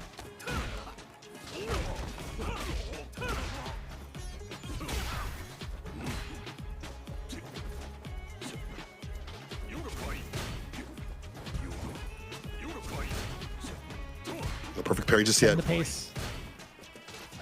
That's hard. This really is kind of like difficult to catch the timing of YHC Mochi for the perfect parry though. Although, that's true. I do like that counter hit opportunity for Nauman. The right spacing too. Mochi just layering on the offense. Different strengths being used all the way through. Nauman just, oh my god, again? Not again, dude. My man Mochi tried the anti-air and got smoked, brother. The cult of Ken. He's starting to believe in the jump-ins and the character. Times have been really good, and he's also not getting hit with like a lot of counter hits, like a lot of counter pokes after his strings end. YHC Mochi isn't getting those access points as much. Enhanced Tatsu. Max corner carrying. Max Oki staggering the knees again. See, not pressing a button, not taking his turn back too much to get hit with delayed normals. Odi fireball to get right back in. The Fierce does not connect. The overhead will. The level 3 counter hit. Go for it again. The go right kick. Kind of greedy too to go for that reset right after being able to get the first one. Off of a counter hit too. Perfect parry against the fireball. Oh, yeah, YHC Mochi trying to bait, right? But this jump is gonna come out sooner or later, right? It's gotta be. Nauman's gonna get Mochi in a very chill position, right? A little bit comfortable, but that's why the lights are coming out. The light kick coming in from Mochi has been a little bit of a bait. When he's comfortable enough to throw out a longer limb away from a jump arc, then he's totally fine with that. But Nauman, eventually that jump fierce is gonna come get you. You're not lying. The Odi fireball behind it. Ooh, he's trying to go for the jump heavy kick, but still a jump in is what he's looking for. You're worried about the Odi fireball, you're worried about the bar. Slight lead that's happening here from Nauman. Interrupted on the drive rush though. YHC Mochi equalize before the clock runs down. The jab is there. The follow-up though, the Jinrai continuously hits the heavy. The trade, better off with the divine kick. He's gonna spin the bar. Right in the level 3. Whatever it takes to secure this round. We skip the lead up before the seconds wind down. You gotta run. It doesn't matter, you're fighting back.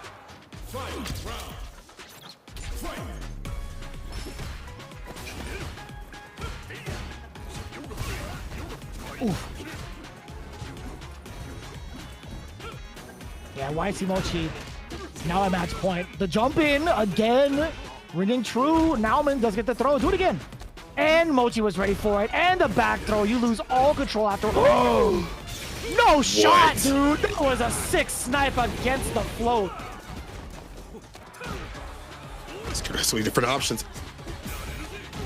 With the jabs, the leg every so often, and sneaking in the drive rush right after for the throw to finish it off. This is something you pointed out previously that when he was playing Ken, when he first picked up the character in this match. Stagger jabs every so often. It makes the next interaction more hidden. It's like, damn, jab, then jab, jab, Jinrai instead of jab, jab, Jinrai, or jab, jab, whatever he wants, right? It makes that timing, that rhythm harder to deal with on defense, harder to counter poke, the perfect parry, to avoid a throw. And the snipe, the follow-ups that this character gets against the floats, I forgot. Stay medium is a thing that you could do. He got Dragon Lash, but he hit the medium for that. So now finding his way, not getting counter poke continuously, having better timing against the defense of YHC Mochi. Still anybody's game though. Can I be real for a second? Hit me. These jump-ins are mad random. Look at my these jump-ins are mad random, and they've been actually like they smoke people on all levels. I don't care who you are, bro. These jump-ins, if they're random enough, they will hit. They will hit. If I don't care about my spacing and I don't know where I'm going to land, how are you going to know where I'm going to land? And it's harder for Sim. Obviously, his anti-air is a little bit more on the predictive side, a little bit slower. Back fierce, Yoga uppercut, even Yoga mountain, things like that. At a range, it's going to be harder to get those out before that jump fierce lands because it's very much on the deeper side of things. In addition, the grounded game makes it hard to anti-air because you're looking out for OD fireball, buffer crouching medium punch. All of a sudden, you see this just homeless dude who lost his family, his friends, his money, jumping at you from the skies with a jump fierce. What can you do? It's too late. You're facing off a guy who's probably got like a whole ass like palace to himself. He's got a whole family too. He's still intact. Like I didn't even know he had a family until like alpha days. Like he already had like a wife, maybe a girlfriend, even before he got introduced into Street Fighter 2. That's kind of crazy. Like, if you think about it lore-wise with the timeline, this man has been settled, right? He's already found his why a long time ago. So I don't know, man. We'll see if YHC Mochi's conviction can be as strong as Dalsim's. Because right now, Nauman's going to be landing these jump-ins. And he's going to keep landing these jump-ins. Until he sees that windscreen. Final game. All comes out of this. How many jump-ins can we get? We get a counter. Nauman. Again, gotta rule the ground game first. I don't even have to, actually. Jumping in round start sometimes. But that is the objective. Can I get a jump in?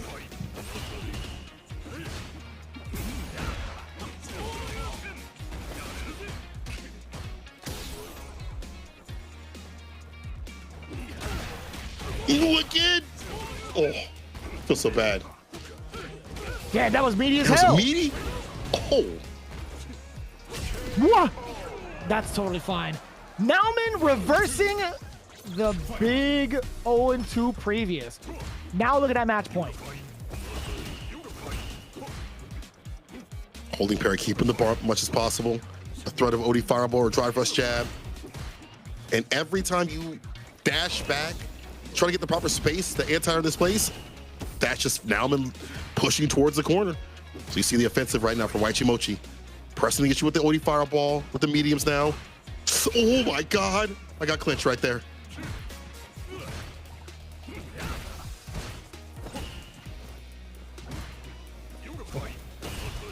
Let's try to set the pace yet again. Right, Mochi. Now opting to go for a little bit more of an aggressive touch with that drive rush. OD fireball. Yes, we talked about that aggression just now.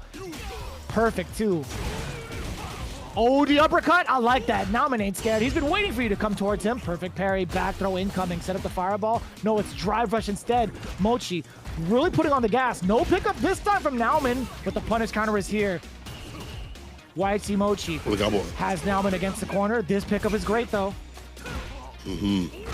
Driver's throw at the precipice, delays the crouch immediate punch, crouch fierce, but on flip out, he cannot.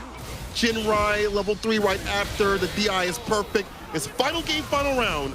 YHC Mochi has spent a bit of bar from the bank, whatever it takes to equalize. I think he had time to do the ender of like forward light kick and cancel it into level 3. I would have to check out that. I think he did. Oh my God, the jump in again.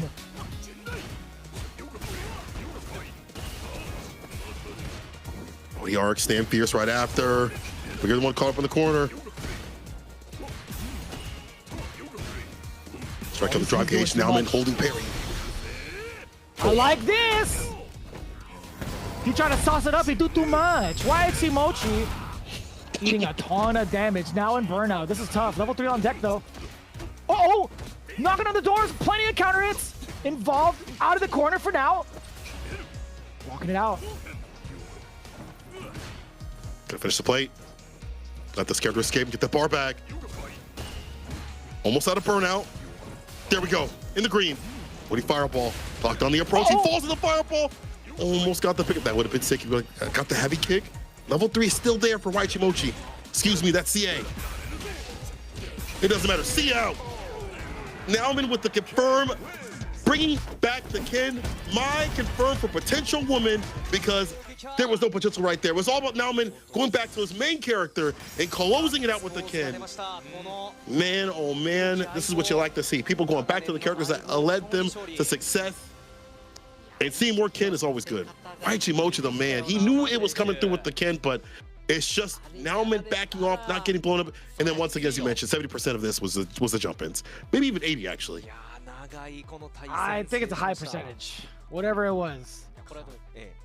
Him kind of like being at such difficult ranges to check the jump in has been so good. Damn, YHC Mochi is feeling it right now, dude. That is harsh. But you know what wasn't harsh? The bus ass that Mochi delivered in the first 2 games. That Mai got deleted off of the table so quickly. That was a 2-round straight game. And then it took so long because Nauman was trying to adjust towards the way that Mochi was playing, transitioning from Mai into Ken, right? Trying to get back into gear. But I will say this, Naomin had some amazing conversions against the float. He also had some excellent timings against the jump-ins. He has been so difficult to read on offense, and that's some of the most dangerous things that you could like never be prepared for against a Ken player specifically. So if anything, it was well deserved. Naomin, hard fought, well earned for sure. 30 points for DetonatioN FocusMe. I love seeing that. I love seeing that. Boosting themselves up to 110. All right, the pop off, Naomin once again, you know, congrats to him to go back to Ken. Like, I was kind of worried to see that character, as you mentioned, a little bit of warm-up time, but able to stay fine. Again, pulling back, when you're getting counter hit on some of these strings, that White Chimochi's letting rip, he's willing to block it out for the chin busters and stuff like that. Oh man, Ibushi not playing, but he's gonna be interviewed first. The captain was waiting in the wings if he needed to come through with that Zangief. He'd been bowling by Kobayan. Would have loved to see him play, but you know what? He's fine. He said, "I'm too excited for this win." いやもうメカ Z 倉庫だったんで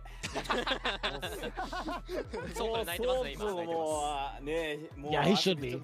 He should be excited for this win, honestly. DetonatioN FocusMe now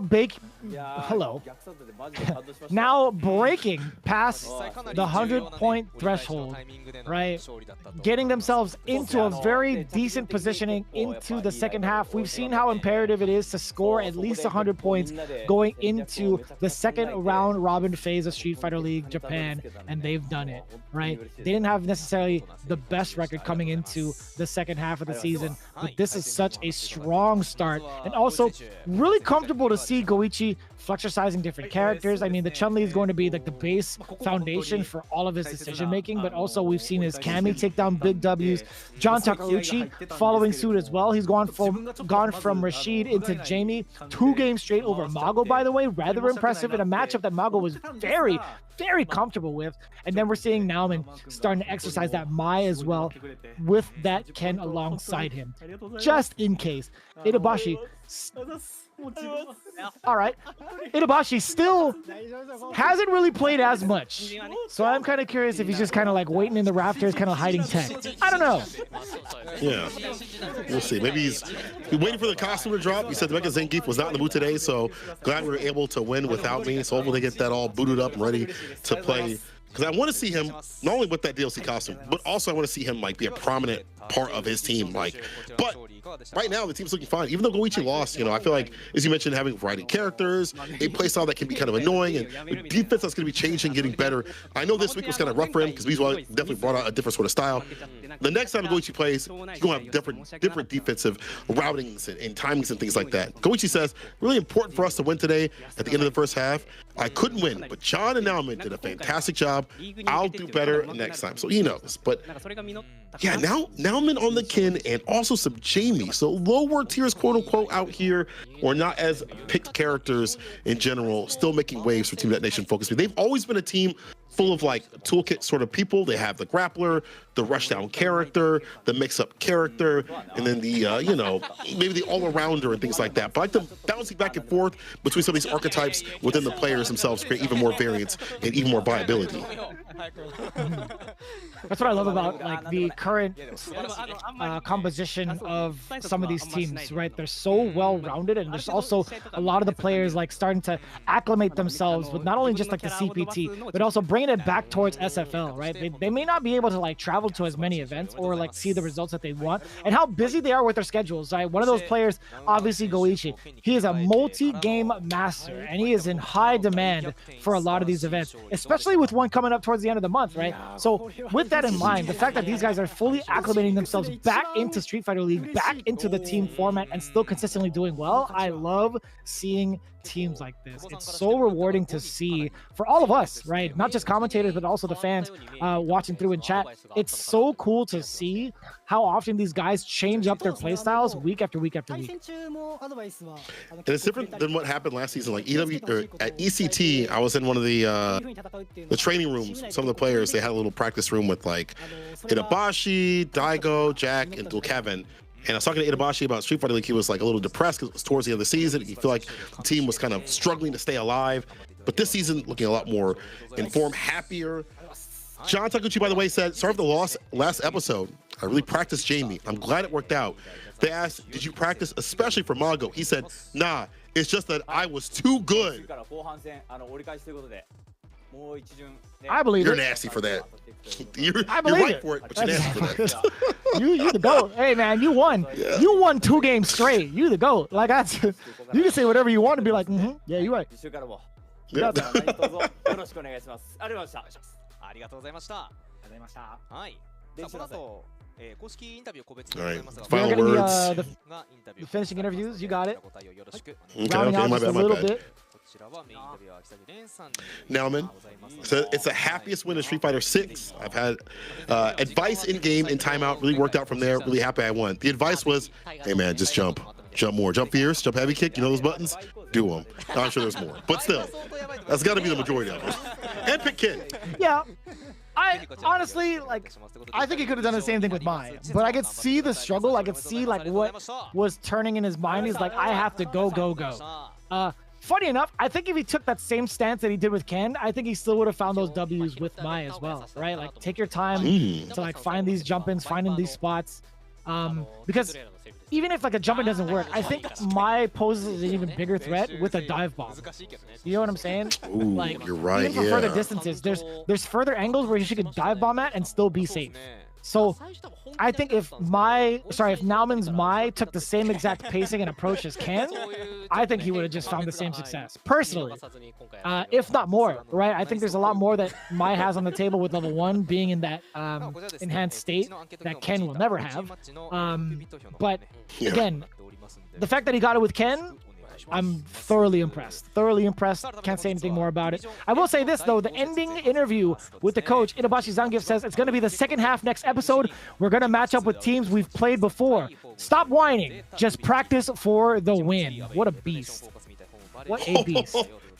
No truer words for the FGC as a total. Practice makes perfect. 40 bomber right there for reject over Fukushima IBUSHIGIN. 30-20 Hiroshima team Itsuka going up against Zeta Division. Geekly and DetonatioN FocusMe 30-10 right there from VARREL. That rounds out today's matches. All variety, all shapes and sizes right there. You see on the screen. Besides maybe like no, that's all it is. But either way, start with some dominance in it with some mid-level action, and this is where it ends right now in points. Hiroshima team Itsuka through the differential, leading over reject right now. DetonatioN FocusMe 110, only 40 behind. Zeta 90 right there, and 80 and 50 for VARREL, Fukushima IBUSHIGIN, respectfully. Things are getting a little bit more dicey, a little bit more distance between each other as we hit the second half. What a vast difference in comparison to Division S, right? We're not going to really necessarily get the full results from Division S, I don't think, when it comes to like these concluding slides for Street Fighter League. You know, sometimes I'm a little tired, but this is how the flow has been going since week number 1.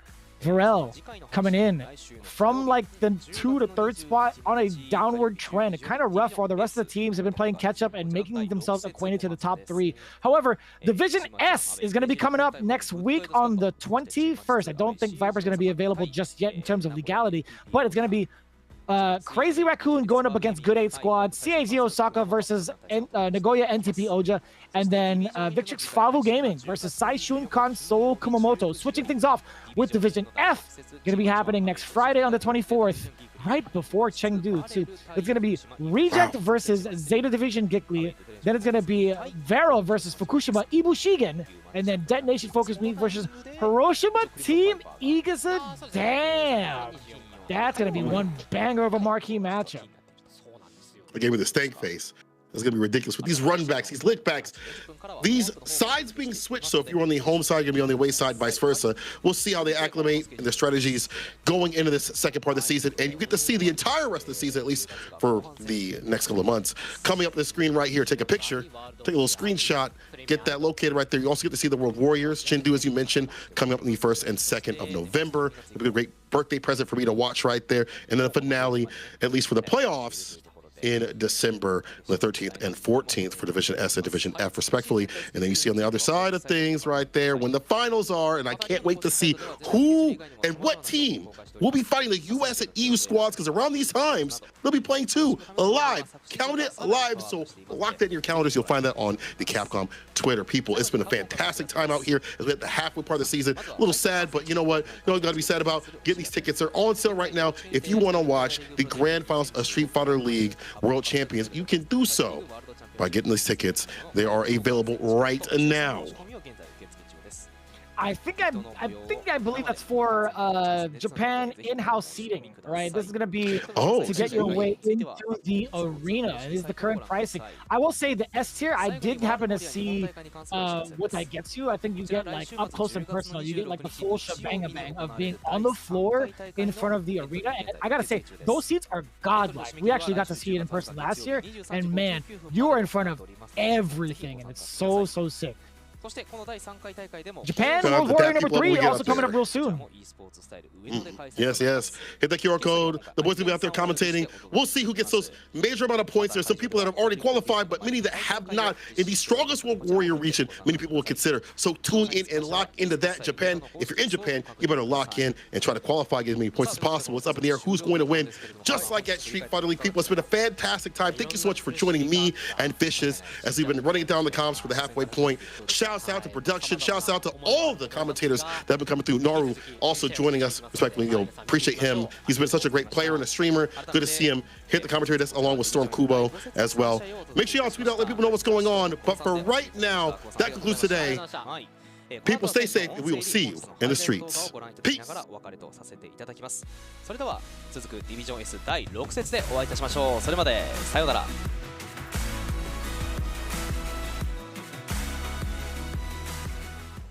ディビジョン F の第5節、リジェクト対福島いぶし銀。アウェイからはフード、ホームからはジョニーです。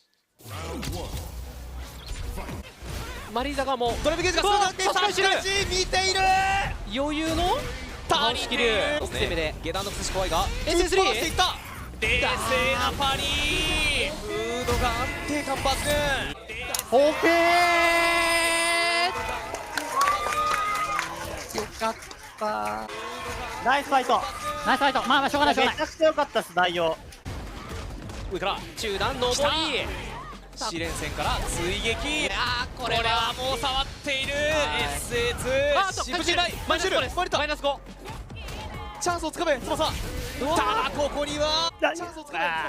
まあしょうがない。しょうがないしょうがない。おお。ナイス。前に入ってくる。どうしている。これはリーサルでしょう。これはゲイザーだとやばいんじゃないですか。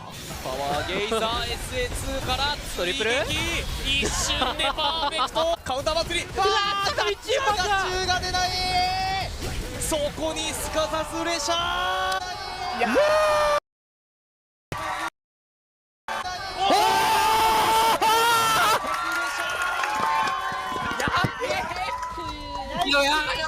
新町2広島チーム戦対ゼータディビジョンギークリーの模様をお届けしてまいります。見るんだったら踏み込むところしゃがみ中継からの SA ゲージ。これはもう手の妥協してでも通してるんで奥寄せ何をしてんだが下段の崩し。最終盤の果敢な攻め。ナイスナイスマジいい選択だったね。そうですね。風が吹くサンダーバード。入れないギリギリ体力か。いやー振っている。ここ一番。オッケー。画面足を作っていく光る。これはワードが間に合う。どころじゃないどころじゃない。蹴れてもう受け入れられない状況。衛星は下がっている。ガードしている。ピンチの状態。光が追い詰める。勝負の衛星はガードしている。ありがとうありがとうありがとう。さすがさすが。まあこれはでも反省だったね。なんなら今まで勝ってたんだから。我が軍の勝利です。いやーすいません。勝利は勝利だから。さあ DN 先方にはゴーチュリー、そしてバレル先方にミズハの前です。どうしても1ゲージ持ってけそうだがその余裕はもうないか。でも食らったおかげで SA 止まったので引きつけて遅らせした、カウンターこれは十分かどうだ。残りまだちょっと怖かったですね今。投げるはいまだオーケーナイス。おお強え水原さん。3倍目の駒投げがある状況。そして投げたインパクトなだれ込んできた。でもいくでもキャー坂道一発芸から大暴れ。